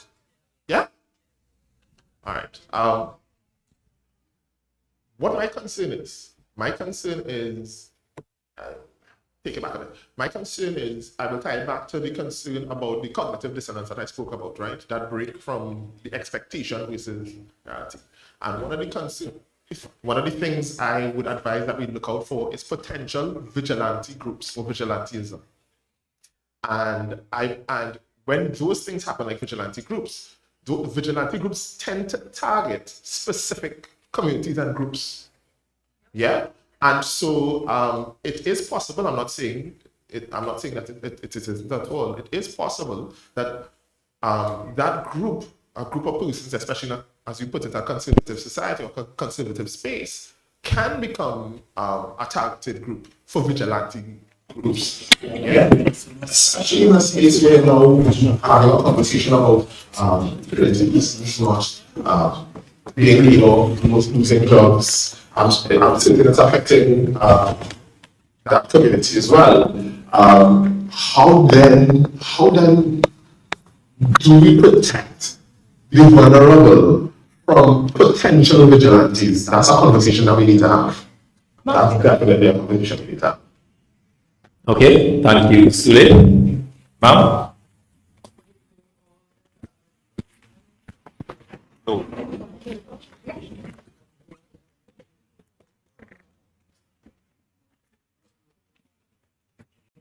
Good evening, all the staff. I'm Jennifer from Consulation and Smith. I would have done some reading, and there's an aspect of standing law that has been. It's about the racial disparity, racial bias. And why I'm concerned, because I heard Mr. Guru said that basically the UNC or the government kind of romanticize standing ground laws. You just shoot people. You can get off here, the Minister of Justice, as you all said, shoot in the back. Why I'm so concerned, we had recently a pundit from Arangwells saying that urban youths from the East-West corridor targeting Indians in Arangwells. Now, to some people, when you hear urban youths, East-West corridor, you think of African youths. And when you hear some people, think of PNM people.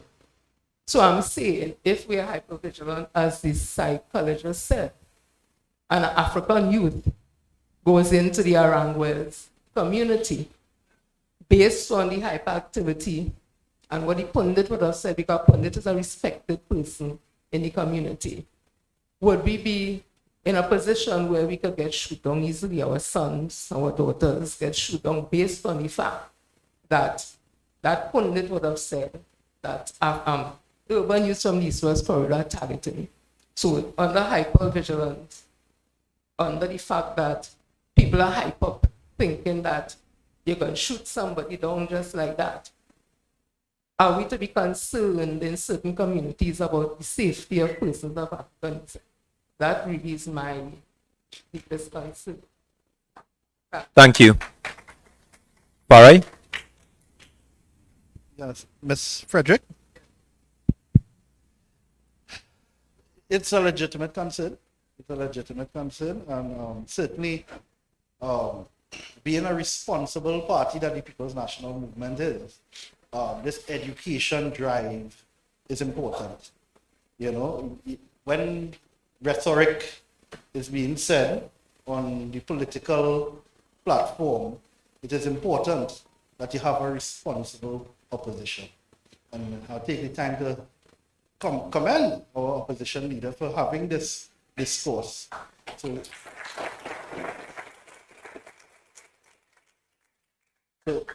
the people, we suffer for lack of knowledge, yes? And certainly we shouldn't suffer for lack of knowledge. So we have to speak to our members and educate our members. We have a duty. We owe them that duty. Because if I wasn't a seasoned attorney, because younger attorneys could really take what Learned Senior Counsel Ms. Bissessa says as fact. We could roll up the matic and knock it. Yeah? And that, as a young, naive attorney, you might say, well, coming from the Prime Minister, as my psychologist friend says, you could get a legitimate expectation, high office holder. We have a duty to educate, and that is what we are here to do. We are here to educate, and we thank the media for being here, so that there is some level of sanity in this conversation. Yes? So your concern is legitimate, and hopefully by having these conversations, with the entirety of Trinidad and Tobago, they will understand what the position is. Yes? Mr. Frederick? Thank you very much, Mr. Could I just add quickly that I agree that's an important point raised. One of the concerns I have coming out of that is that it can lead to probable erosion and disintegration of community trust. And if you're talking about erosion of community trust, it can rapidly disintegrate and break down into ethnic distrust. So while it may exist in some corners and so on in a very low-key manner, I am fearful if we don't have these things addressed publicly and openly and have the conversation about it, that it can lead to that, to this ethnic distrust. Yeah, and the load of the matic and the emptying it on them happening in one direction.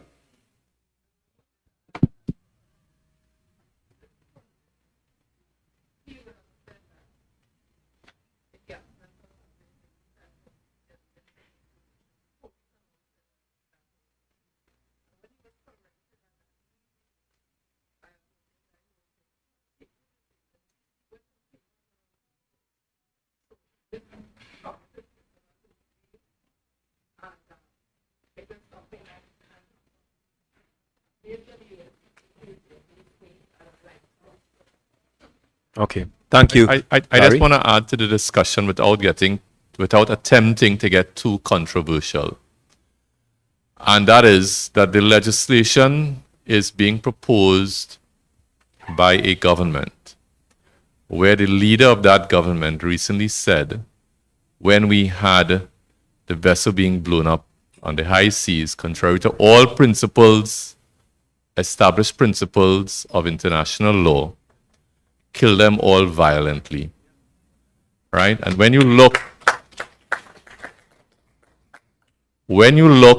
at the comments on social media by our wider society, you see a lot of people finding nothing wrong in that comment. And that is scary, and it ties into what the point the good lady is making. You know, are we communicating to the psyche of our public that it is okay to kill persons without due process, and at the same time attempting to bring this type of legislation into place? And I think it is something that should cause us to pause and think very carefully where we are going as a society and decide whether we really want to go there. Thank you, members of the panel. Sir, and before we move forward, I would just like to ask if individuals have a follow-up or a comment to make to their comment. You could speak into the microphone as well too, so we get the full thing. Thank you. Sir? Good evening to all. My name is Romy Ignacio. I'm from Arima. In my understanding, when legislation is brought forward, it should be for everybody.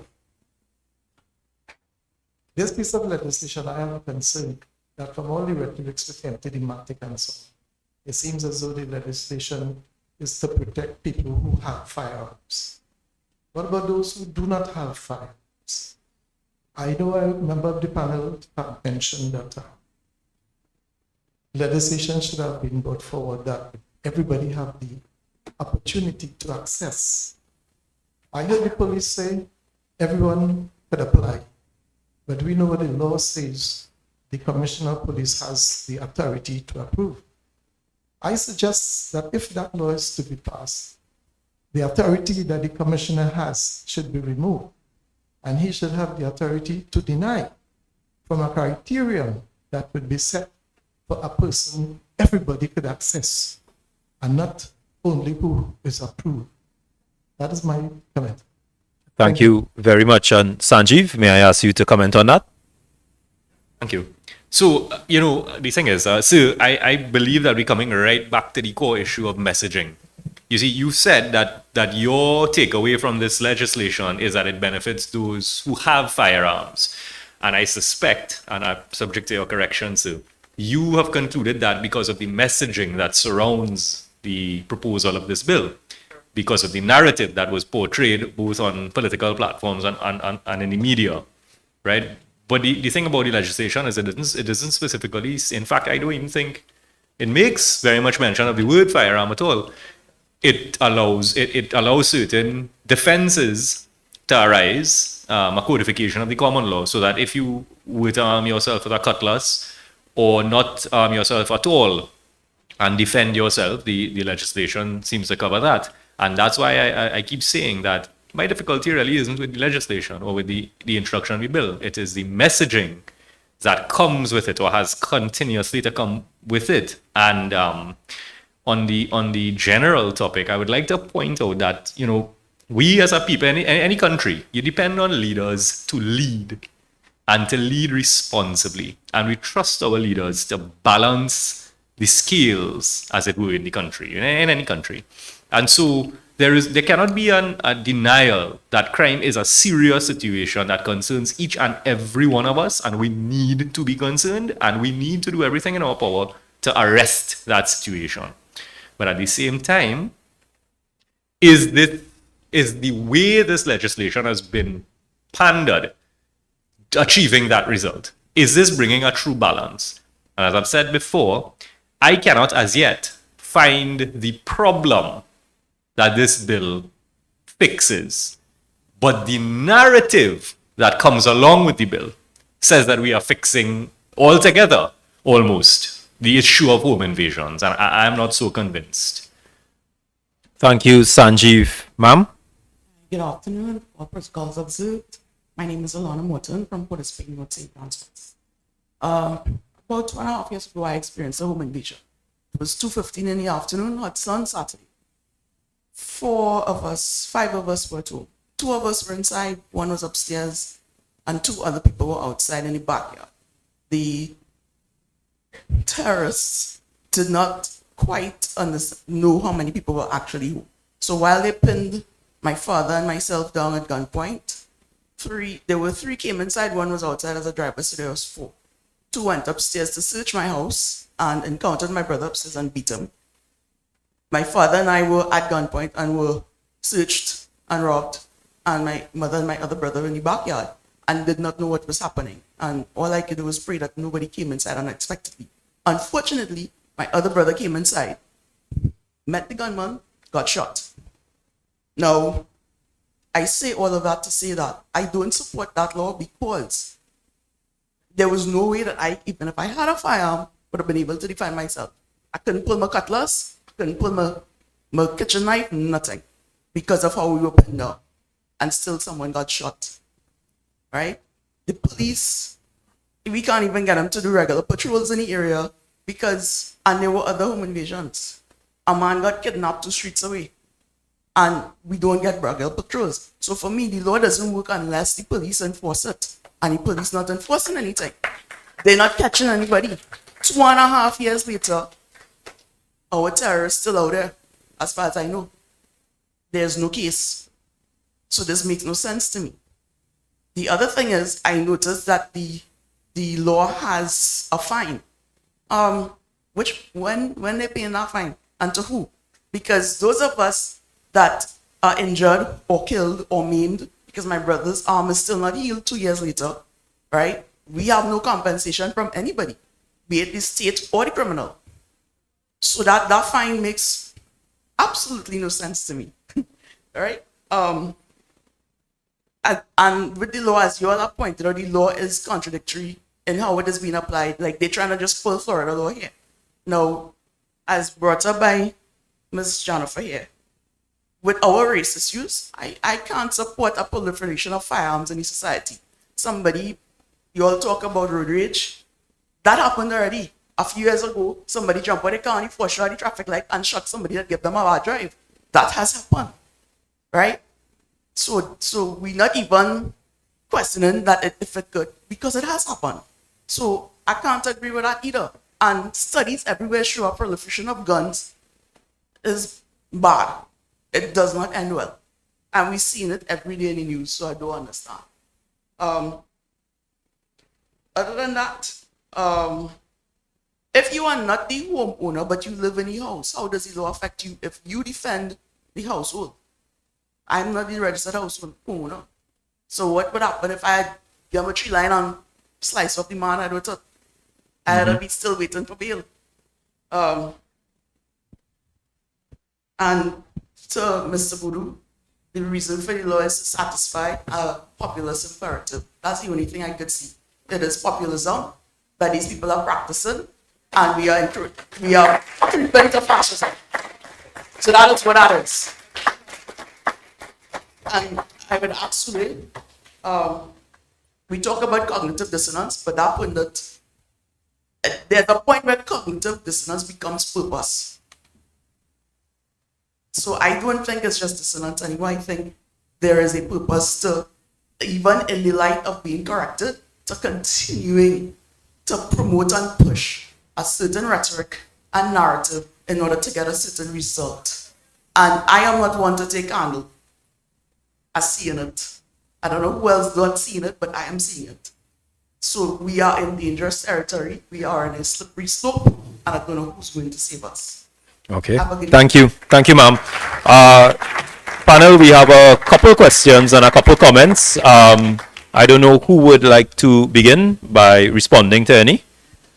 Larry? Just in relation to being in the house, but you're not the owner, the act, or the bill, sorry, has a very broad definition as to who an occupant is. And once you're there lawfully, even as a family member, the act covers you as an actor standing your ground. Right? That's just what I wanted to say in relation to what the good lady raised. Okay. Farai? Certainly, Alana, you give us a lot to think about there, as usual. But Alana, one of the points that I definitely would like to take from your conversation is that issue of compensation for victims. Certainly, if you have a penalty of $500,000, where does that go? You know, there used to be a criminal injuries compensation board. I don't know if they appoint that board yet. Is it still like this? They waited, right? But certainly, that is a serious issue. The monies collected as a result of this should really go to the victims, you know. So my brother did try to access it because one of the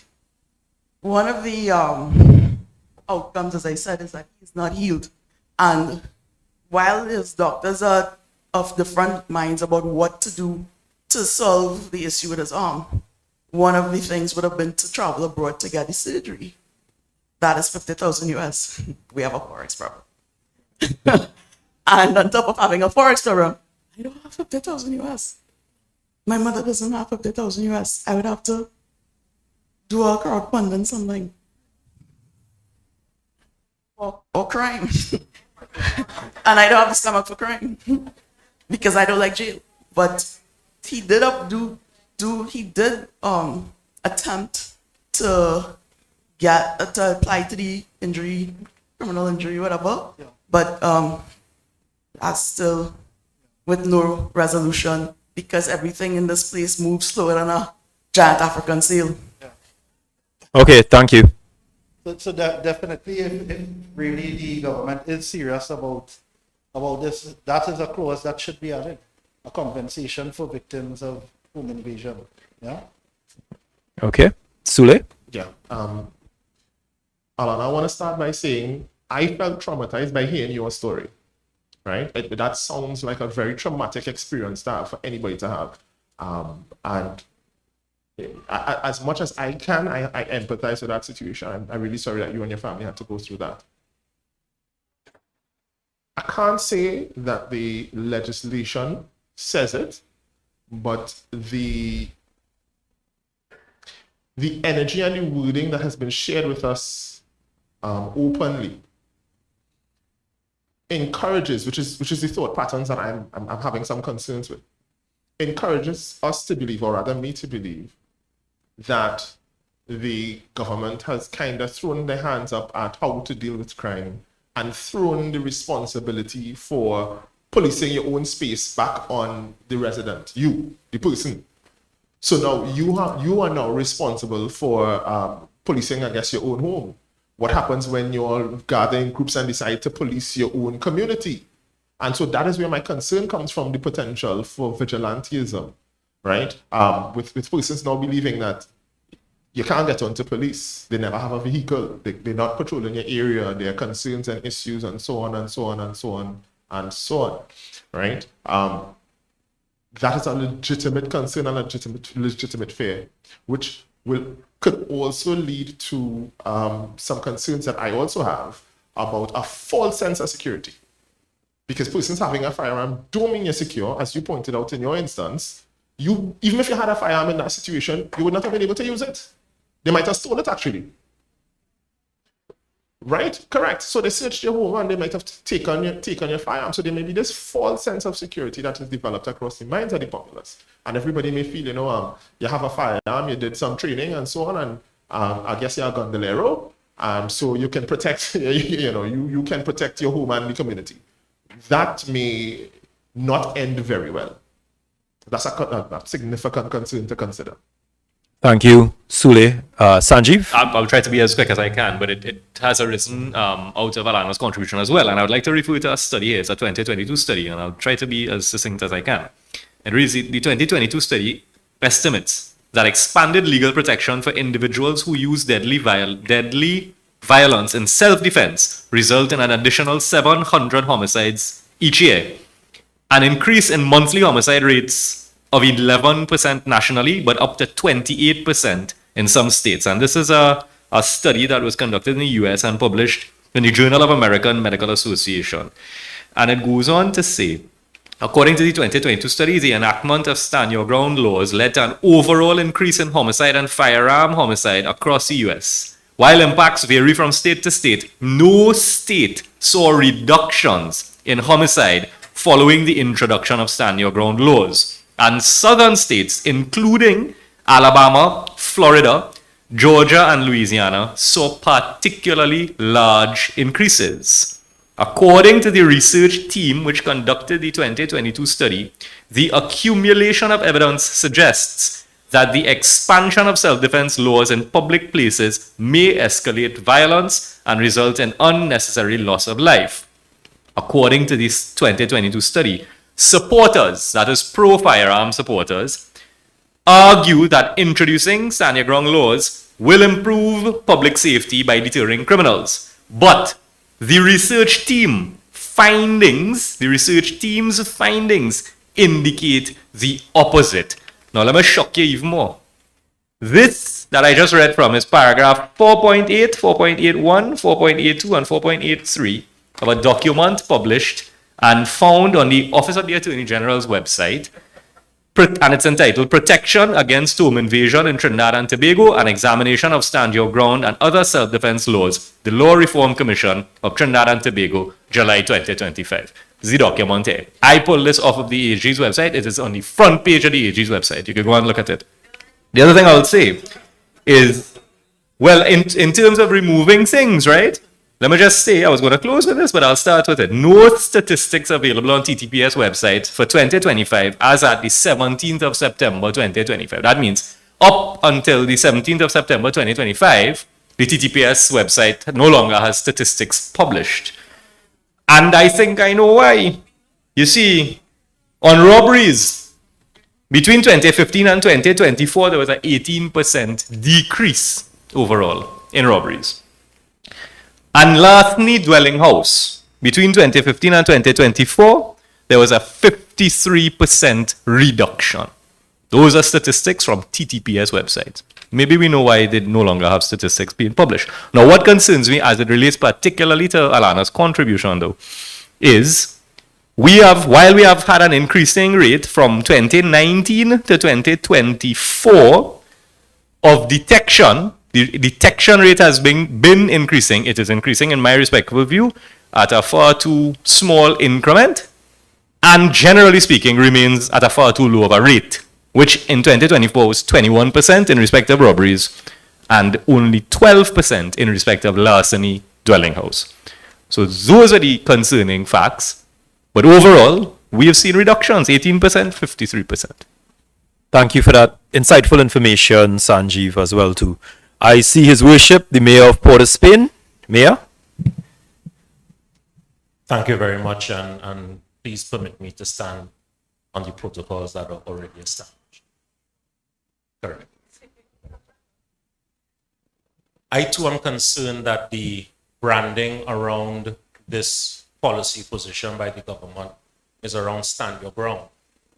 So I was interested to read the stand your ground bill.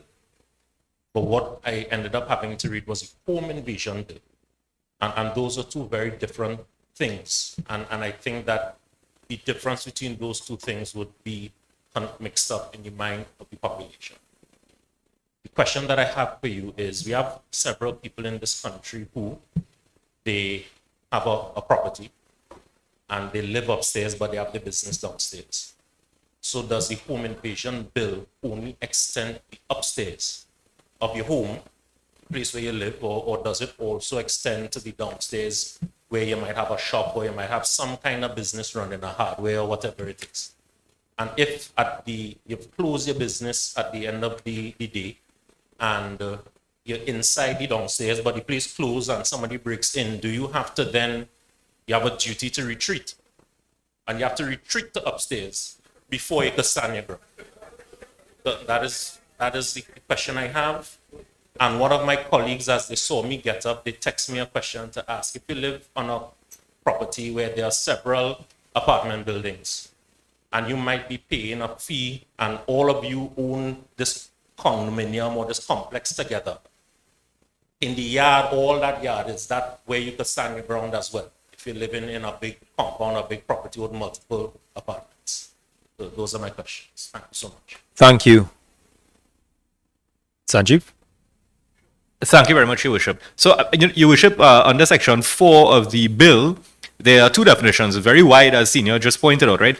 It speaks to curtilage, and it says, in relation to a dwelling house, it means an area immediately surrounding or adjacent to the dwelling house, which is used in conjunction with the dwelling house, regardless of whether the area is fenced, there is a natural boundary, it is enclosed in a manner that indicates the occupant's intention to define a boundary, so to speak, or keep people off his premises. So, in other words, even an unfenced premises in the situation you presented with the business downstairs, a lot of those businesses don't have fences to the front because it's a car park.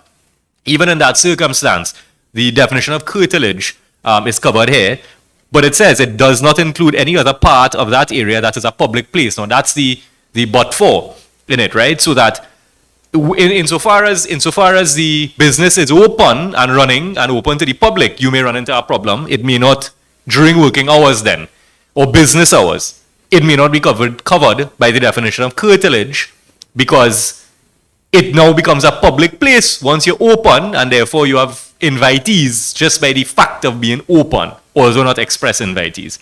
And then there's a definition of dwelling house, and it goes on to describe a dwelling house as any structure or part of a structure, whether permanent or temporary, whether fixed or capable of being moved, which is designed or adapted for use as a dwelling or residence. Any adjacent land, building, or other structure within the same curtilage as a dwelling house and occupied for the same purpose or an associated place, a boat, ship, or other vehicle in or on which a person resides, which has been designed or adapted for use as a dwelling or residence. So it also goes to, I think, Sule raised a question as to whether this legislation covers vehicles. Well, insofar as you live in the vehicle, it covers you. But if you don't, then it does not. So there are some broad definitions there. Thank you, Sanjeev. Farai? Just hire a senior counsel, yeah? No, seriously. So, for example, real scenario. I part of my law firm is a 2-bedroom apartment, and that's because I'm a workaholic. So sometimes I stay in my office if I have to attend the court virtually and that sort of thing to prepare for the next day, right? Is that a dwelling house? I can't tell you that. I don't know. So and these things now with new legislation, you have to wait for judicial interpretation. you know. And that's one of these things I was saying, if we could have a sunset clause, because this is brand new legislation. I don't know how many persons in Trinidad live in boats, but I know there's a big yacht club, you know. So a boat is covered by it, a vehicle is covered by it. We don't have those RVs, a big RV society, you know. But the definition in itself leaves for a lot of legal interpretation. Because even when it goes to the application of the Act, under Section 5, yes, it has to be the dwelling house, but you have to be in lawful possession of. That term possession has been subject to a lot of legal wrangling, because you could be in occupation but not in possession.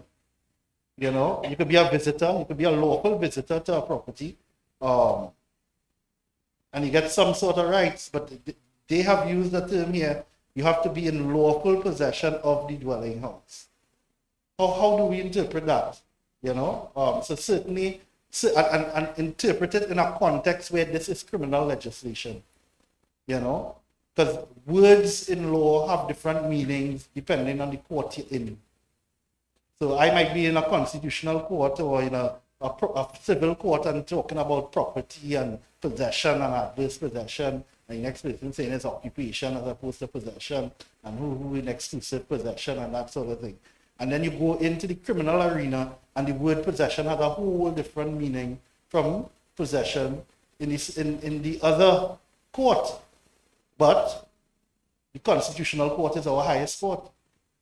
So someone could very well strike this down for being too broad. Yes?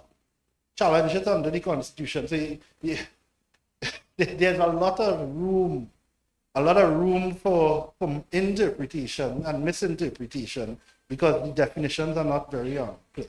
Thank you. And if you would permit me, Councillor, we are taking some questions virtually as well too on our live.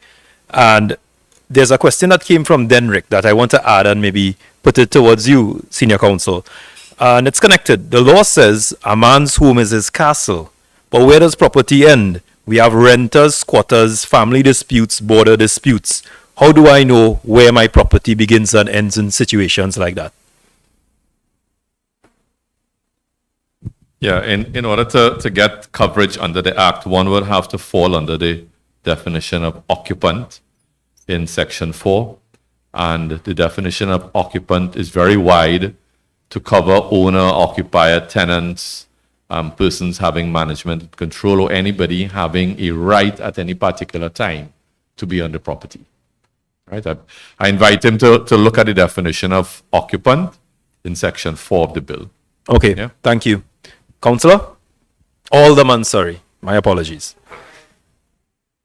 On all established protocols, my name is Kobe Sandy from the great borough of Point Forte.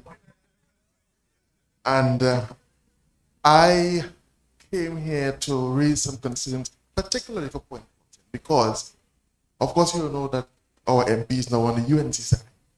And I really thought they would have had their meeting in Point Forte, because I had some concerns, and they didn't, and I think I know why. In Point 14, most of the state land, where majority of the population resides, are divided into three major entities: Heritage, well, formerly Petrotrin, PSAEL, which is part of the Second Authority, and the other one is Commission of State Lands. Where I am from, majority of the district is Heritage, well, Petrotrin land. And there is not really a delineation. People just build the place and say, this is my piece. And, you know, my neighbor, she has deceased now, we call her Rosie. And she, in her part, she had a chestnut tree and a kaimit tree. And the children in the area, myself included, used to love the child and the kaimit tree. But she was a customer that she always used to tell her, get off she piece of land. She don't, you know, because she does sell the chestnut and the kaimit in the market. But we don't care, we go in and pick it still, because all this land is beyond. And the kaimit tree part had a confusion between her and my parents. So I used to go and have the kind of tree, of course, I used to eat it. So what I'm saying to say is that what is the problem then will arise if Rosie was alive today and see we picking she good climate that we see this our climate. I don't know if all of you Tom know what climate is, but we in South know what climate is. And we picking the climate and they want to, and the Rosie want to attack us and say, you know, lawfully we are coming to property and we are denying her resources to sell and you know and so on. And she entered the clip on poor we. And this is that we laughing about, but this is a big concern, point 14. So that is one major concern I wanted to raise. And of course, other than that, that we have this group of interns for our government that has said that, you know, marketed this bill as a panacea for crime reduction. Other than panic button and building wall and gates in community, this is their panacea. And the thing is that the man on the ground will not be reading this bill or understand this bill, but will understand what is being said by a Minister of Defense who can defend himself, a Minister of Security, and the Prime Minister herself. So this is what I'm saying, and I will hope that my MPs in the opposition raise very clearly that how they have marketed this bill is poor and is setting up population for chaos, confusion, and destruction. Thank you very much. Thank you very much. Members? Senior? Well, I wonder whether Miss Rosie had green climate or purple climate. But the bill would cover Miss Rosie's land as being adjacent land used in association with her dwelling house. All right, so keep away from Miss Rosie Kaimitri and her Chenetry. Okay. Yeah? Nicole Young, participating in North St. Anne's West.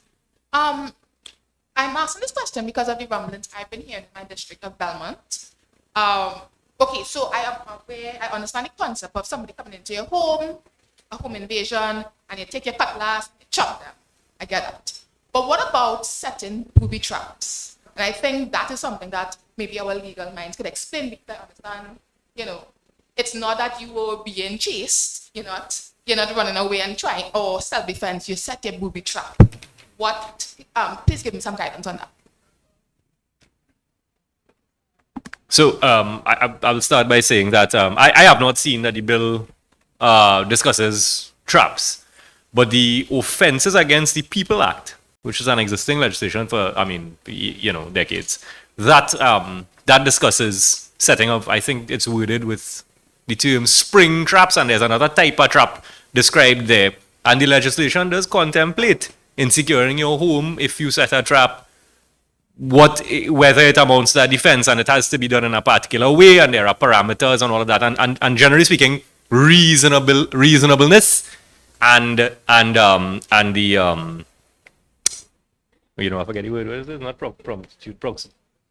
proportionality, reasonableness and proportionality in everything.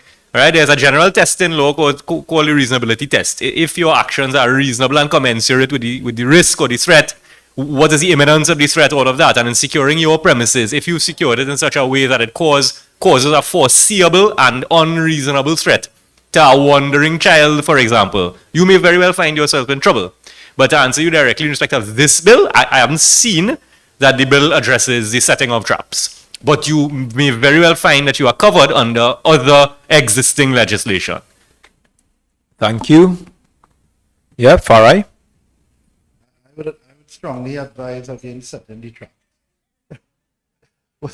One of the reasons being, obviously, when we look at clause 7.2 of the bill, when it speaks to when determining whether the defensive force used was reasonable in the circumstances, the court has certain things to take into consideration.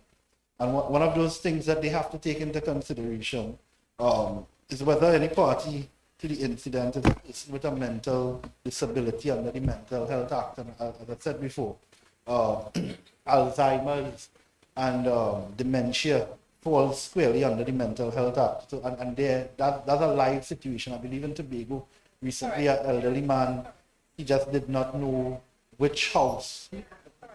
So that's the nature of Alzheimer's, yeah? And his neighbor used a bit, well, I don't know how much force, but he killed him, huh? He killed him.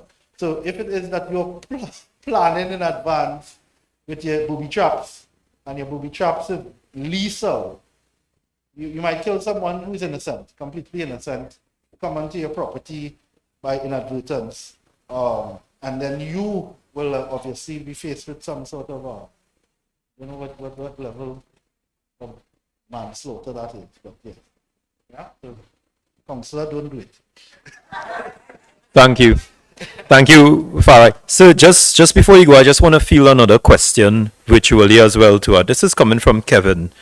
And the question is, a person relies on the legislation, kills or seriously injures an intruder, and finds themselves charged and awaiting trial. What are the implications for them? 1, getting or retaining employment. 2, applying for or keeping a visa with a pending charge. And 3, the continued protection of the family if they are denied bail. I see the attorney shaking their heads. This sounds like a serious question. So 3 issues: employment, visa, and continued protection of family. All right. So I mean, the first question that arises is whether you get bail or not, right? So if you don't have bail, I think the answer is quite clear. There's limited protections available for your family if you were the defender of the family. Presumably, and I presume that because you were the one who are arrested for defending the family in the first place. So of course that comes with any arrest and the denial of bail. In respect of employment, it depends on the employer. So some employers will tolerate a pending matter showing on your criminal record. Others are not so tolerant. Some employers would, even without the criminal record, if they were to see in the newspaper or get wind of you running afoul of the law, being accused of running afoul of the law, they may take the view that your employment has to come to an end, and then of course you are left to investigate whether you have any legal recourse in respect of employment law for that. So that again is a sort of a contextual issue. In respect of visa, it is the same. It depends on the visa you apply for. Some embassies would require you to be of a particular character, as we refer to it in law, whether you have good character or not. Some will prevent you from getting a visa if you have a conviction. Others may prevent you from getting a visa if you have a pending matter. So those really are the practicalities of it from my experience in criminal law. Thank you very much. Sir? Good evening, everyone. Good evening. From Mount Lambert. I accent from Nigeria, but I've lived most of my life in Trinidad. Came here since 2015. So I've been here for almost 10 years now. First of all, I would say the laws of home invasion is not really a good idea. I've been a victim of home invasion too, some years back. And I would say the best way to sort that out is we should be talking more about police patrolling the community more often instead of the stand your ground law, because talking about stand your ground law, you encourage people to go and get firearms to protect yourself. And it's not a nice thing because you're gonna spike up crime. And having people with firearms in a community, I've lived there enough to know that people are very emotional and very trigger happy, you know. And I could tell you from my experience when I got invaded and they stole my TV, stole cash, it was just me and my father living alone. I was not home. And the first thing that came to mind was like, wish I was home. I would have chopped off somebody with a knife, killed somebody. That was what was going in my mind. So imagine if I was actually home, what would have happened to those people? I would have done it, but that was in my mind. So yeah, and then I have a question. You know, sometimes we have rift with our neighbors. We have fights with our neighbors, and then let's say 2 neighbors quarrel. And my neighbor quarrel with me, I have good fight with my neighbor. We don't speak. Some months down the line, something happened, probably the football came in my yard or something, and the neighbor decided to come to my yard to pick it up. And then me now, see my neighbor now, it's like, okay, oh, if he threaten and shoot the neighbor, and the neighbor dies. And the police come, you know, pick me up, and we get to the station. And during investigation, the police asked around in the neighborhood and found that me and that particular neighbor had a fight before. So am I gonna say that is self-defense, or then it becomes a case of premeditation? No, I plan to kill the neighbor. You was just looking for the opportunity to kill the neighbor. So, Thank you. So, firstly, Sule, I would like to ask you, especially on the issue of emotional reactions with adrenaline in a dangerous situation, just to comment on that. But I'll start first by saying I think he should consider running for Minister of Defense. You're making some excellent points. I had some of those same considerations. My neighbor bananas growing over my fence. Is that a reason for me to, encroachment? Can I fit my neighbor? I don't know. But yes, we are a society that we're not an emotion mature people. All right. We are a people, and we have to own that. We are a people who live in our emotions in the moment. So when we having a good time, we having a real good time. There's no limit to the goodness of the time. When we vex in the moment, you're real vex. It's have no control of what's going on in the moment when you're vex. As a matter of fact, I grew up, there was squatters behind me. That's the first time I heard a mother cuss her children about their mother. Right? And as a child, I was always thinking about, wait, you're cussing your children about their mother, it's not you, So when we get upset, we have these extreme mood swings that we live in the moment.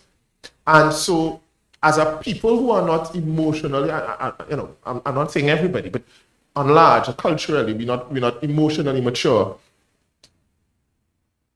Is that a population that we want to arm, boy? Really? Do we first want to address the culture then of emotional maturity, about having emotional intelligence, what to do when you get upset? Instead of come out, you can't cuss and carry on and so on or whatever. How do we address that? When you are upset as a student, you don't climb on top of a desk and start to cuss teacher and everybody and pelting and go after officers and police officers and so on. We need to first address those things before we start talking about loading up mathematics and arming populations, right? Because then what you're going to do is to armor emotionally volatile people. Are we aiming to have school shootings and another set of issues and so on? Is that what are we aiming to potentially have a whole new set of issues to deal with? On top of what we are already struggling with, so those are conversations that we need to have. Definitely. Thank you. I don't know if anyone wishes to comment on some of the other issues. Okay. Ma'am?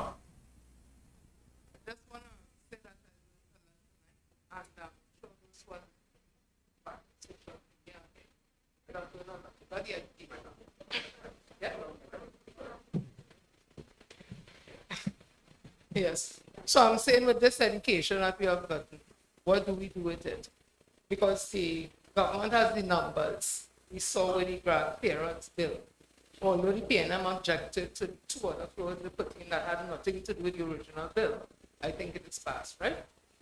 So what do we do with this information that we get with the numbers that they have? Because there's a SOE, so we can't protest. What do we do when we leave from here with this? What do we do so that we could get this bill either passed or something like that?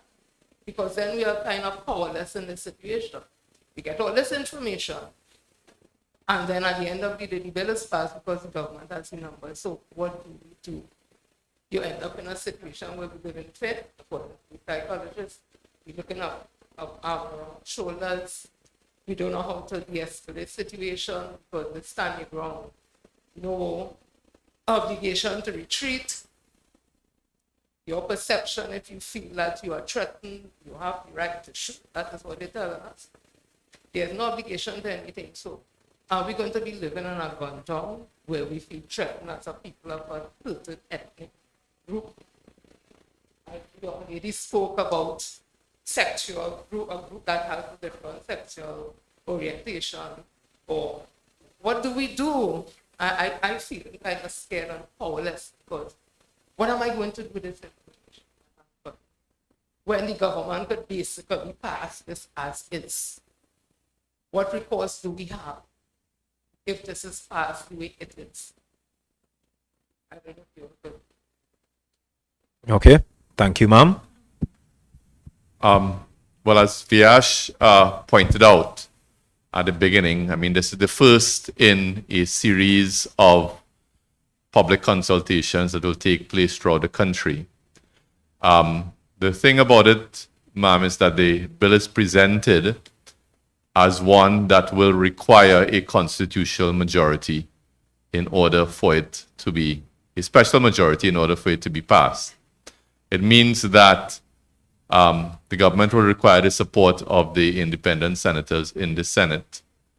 So what we would hope is that as the consultations proceed throughout the country and persons come forward to express their concerns and or their support, the various contributions and the essence of them would make their way to the ears of the independent senators and help to inform their views as to whether this legislation is fit and proper for present-day Trinidad and Tobago.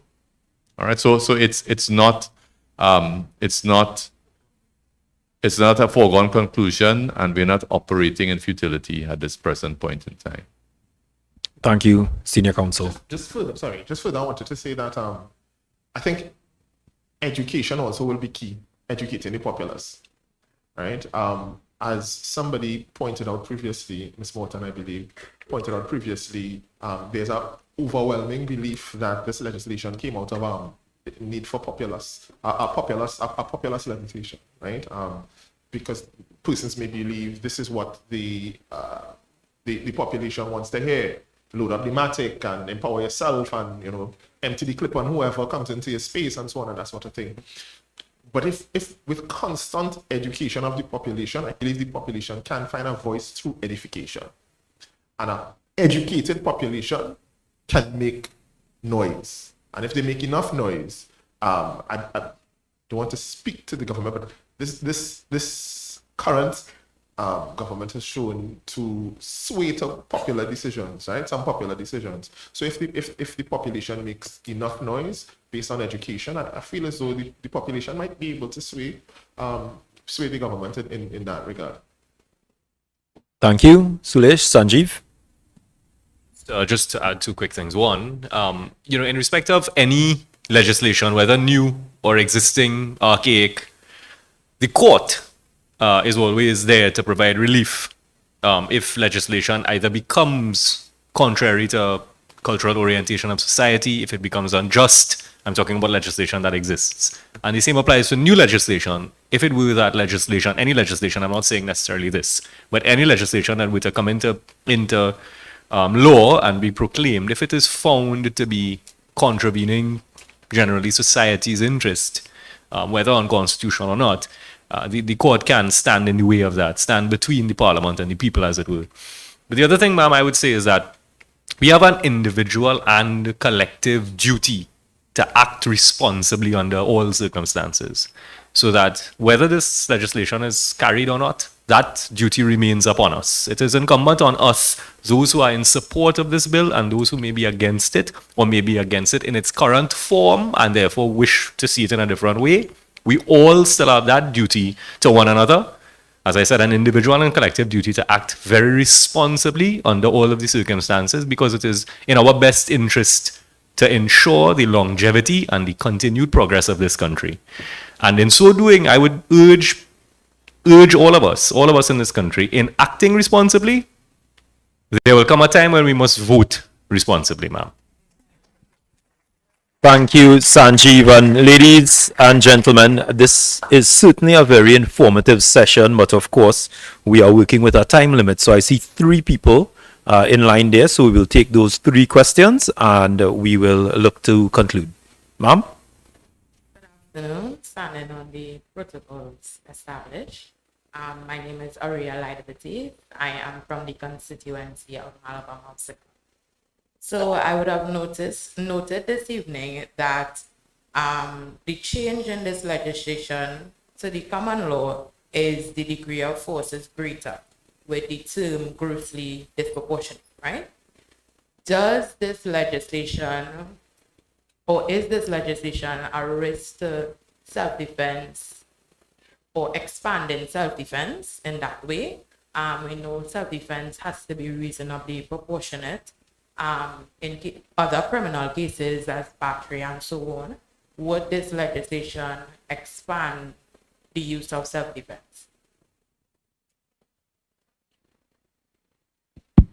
Yeah, what it does is introduce a different test as to whether you acted in self-defense. The issue is whether you acted in a manner that is grossly disproportionate to the risk that you were facing.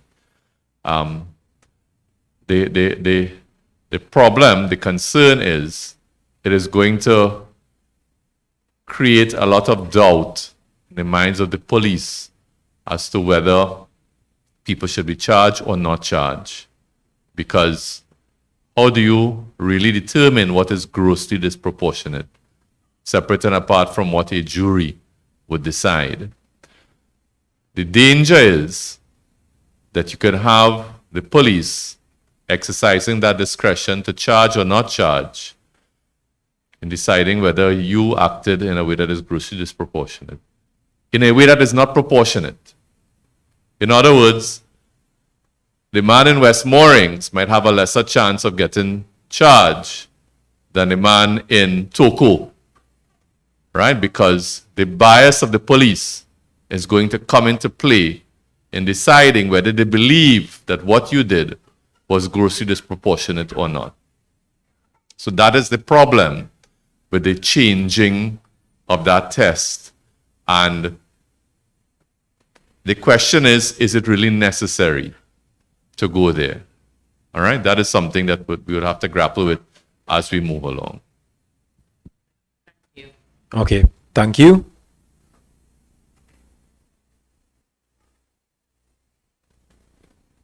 Pleasant evening, everyone. I am Kim Garcia John, representing Law, and I would like to just say that today is something I said at work today, that having information allows one to make well-informed decisions. And I have to really thank the panel, thank the opposition leader for giving us this opportunity to be educated.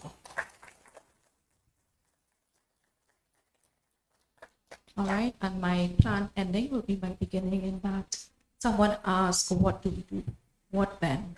So I would like to suggest that I know that I would do it. I would go to my family first and foremost, go to the communities, the constituencies, the party groups, and let them know the truth so that we will not be fooled, and shrouded by these codes. All right, this is just that was supposed to have been my ending. But my question is along the judicial lines. And I just wanted to say, I've heard balance, vigilantism, and all of these things through the discussion.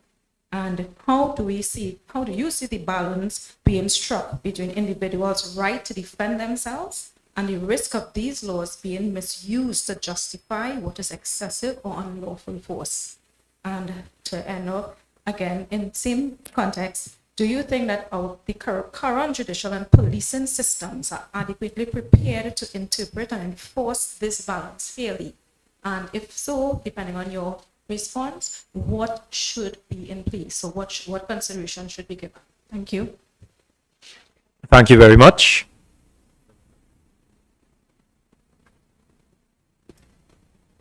Sanjeev? Yes. All right. So, I mean, look, I am an attorney at law, and I will express, without fear of criticism, that I have every faith in the judiciary of the Republic of Trinidad and Tobago. But I have not had the experience of having to cast a shadow of a doubt on the integrity of the judiciary. And so, I mean, I leave it. I continue to trust the judiciary in applying any legislation that is passed. I think really the question is one of messaging.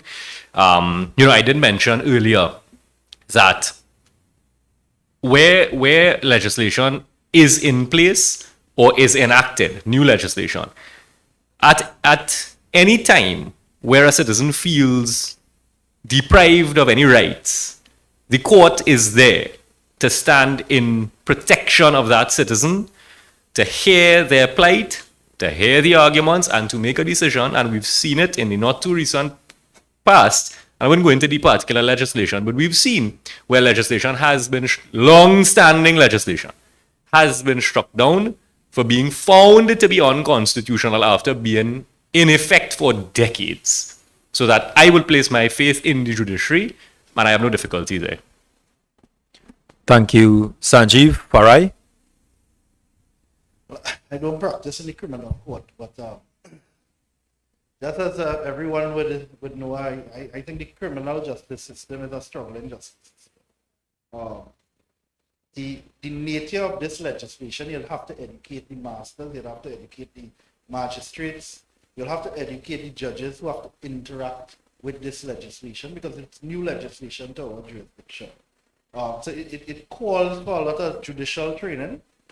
It calls for a lot of things to be put in place because even if we have a criminal justice system now that is struggling even with the common law situation.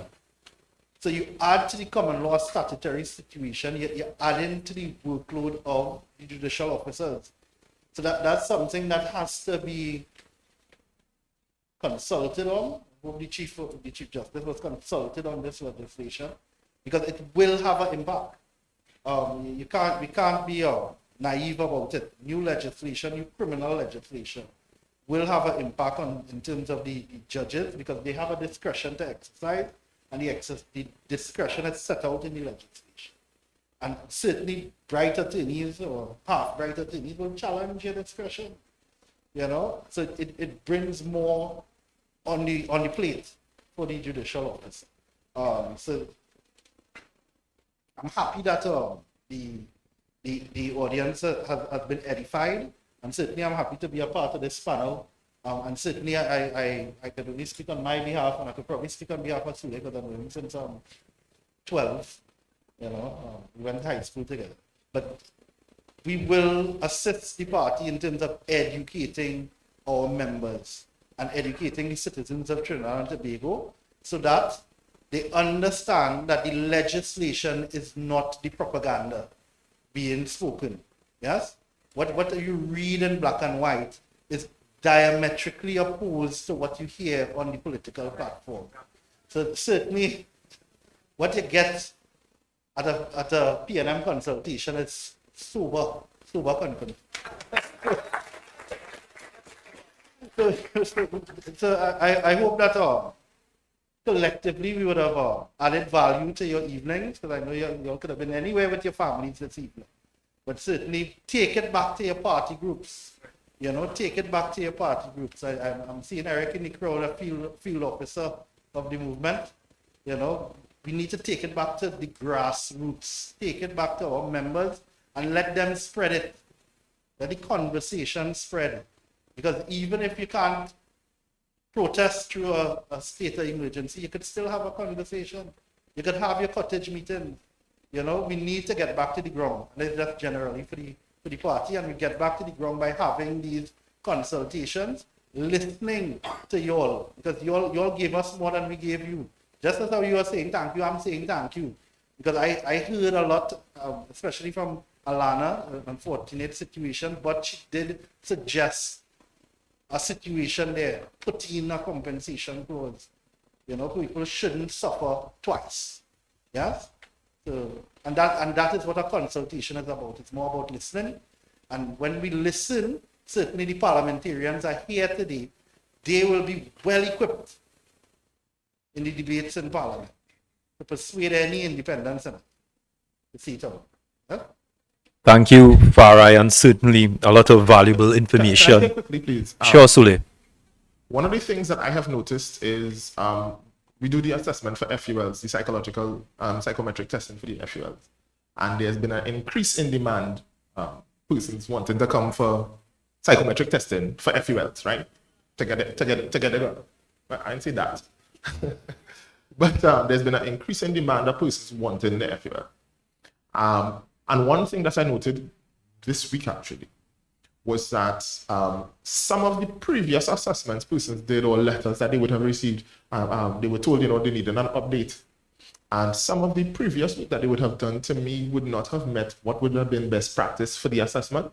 So you sit down with somebody, you talk, and they probably tell you, yeah, you sound like somebody who ain't gonna shoot nobody. Let me give a recommendation. What I am hoping, or what I was hoping to find out of this was to make the process more robust, right? I think that's what I was hoping when we have this conversation about standing ground. Perhaps we should look at the system that we already have, and how do we fix that system? Now, because as a layman, I look through the home invasion because it's really not standing ground, as the Honorable Mayor mentioned. And I didn't see anything about firearm. It's stand your ground. So if you have a bat, a cutlass, or whatever, it's stand your ground. At least that's what I get as a layman. My concern is that it does not fix the process of everybody who applies. So maybe you might be deserving of a firearm, but it doesn't fix the process. You may have put in your request 10 years ago and you're still waiting, right? It doesn't address the process. And so I have some concerns with addressing the process. The systems that we have now, let's address that process. I think a gentleman came up earlier and he provided some suggestions as to how we can make the system more robust and so on. But those type of conversations, how do we fix what we have first before we start talking about stand up and open your matic and empty the clip on them? Yeah. Thank you, Sule. And before we close off, we have room for one more question. And in the process, I will allow Sanjeev and Larry to make some closing remarks. Hi, good evening. F. Allen, Port of Spain North, St. Anne's West. And my comment stems from where we started with the Castle Law in 1604. And we're talking about today, so that's, 500 plus years of castle law in the common law, which means that there would have been, I'm thinking, prosecutions or precedents against that. And I'm hearing about some of the gaps in the law, and there are people with questions. And how are we preparing for this bill with so many gaps when we are looking at 500 years or more of information?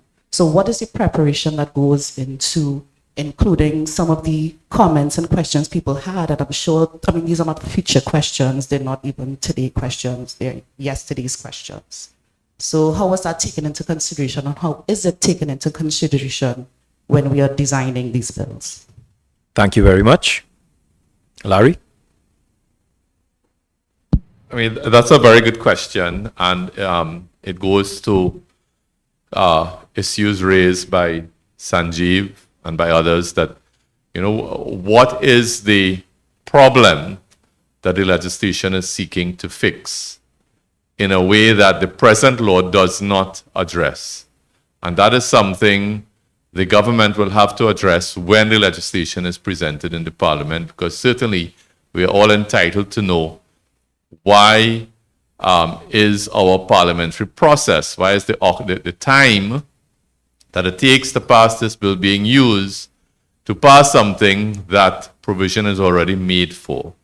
They're going to have to justify that, and certainly everyone, especially I expect the independent senators, will require an answer to that question.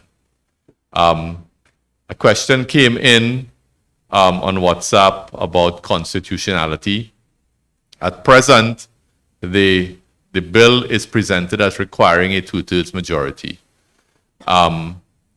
If that changes, then the question will arise as to whether what is passed with a simple majority could withstand constitutional scrutiny. We will see if and when that happens, and if someone challenges the legislation, what the court will think about whatever provisions are passed without a constitutional majority. So we'll have to wait to see what happens as the progress of the bill takes place before the parliament. Thank you, Larry. And Sanjeev, do you care to comment and also make some closing remarks?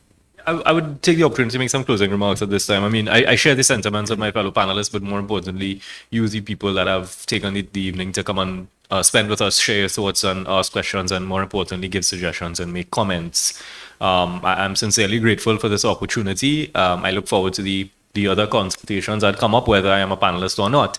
In fact, I have questions of my own that I would like to address to our panel.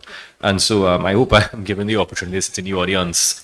But, you know, friends, I think that my real sentiment on this is crime and criminality are two different things, but they are two real things that we face in society. We've had this trouble before. We've seen this movie before. It is a continuing problem. And my suspicion is unless we address the root causes of crime, as the political leader spoke about, unless we address the root causes of crime, these types of things aren't going to solve the problem. That is my position and my views. And with that being said, I will personally support any measures that aim to address crime, as long as it is, just like this bill, reasonable and proportionate and equitable and in the interest of all of the people of Trinidad and Tobago and in the interest of nation building. So, thank you. Thank you very much, Sanjeev. And ladies and gentlemen, as we come to the conclusion of this national consultation on Stand Your Ground legislation, in fact, the first that we have had here, hosted by the People's National Movement, allow me to take the time to thank you all, members of the audience and members of the viewing and listening audience nationally. Thank you all very much for participating and for taking the opportunity to become educated, informed, but most of all, sharing your views with us. Can you please give yourselves a round of applause because you did excellent. I'm very certain with the leadership of the party that's here, the party officers, the political leader, I saw taking very copious notes. I think, rest assured, your views would not fall on deaf ears. I would like to thank the panel here, Farai Hove Masaisai, Sule Joseph, Sanjeev Budu, and Larry Lala SC. Can we please give them a round of applause, ladies and gentlemen? Thank you, panel. You did an excellent job, I think, in bringing clarity, some clarity, because I know there's a lot more clarity to be had. We thank the People's National Movement for taking the initiative for hosting this national consultation. And as the political leader would have indicated, this is the first of many, and we look forward to the other consultations. So we thank the People's National Movement. We thank the party leadership and the political leader for having this foresight and vision. And lastly, we thank everyone for taking the opportunity who would have participated and been part of putting this national consultation together. And with that, ladies and gentlemen, I conclude this national consultation, this first national consultation hosted by the PNM, and I wish you all safe travels home. Thank you. Somebody give me a rhythm to activate the waistline on the feminine gender. No, please. Rotate them spine.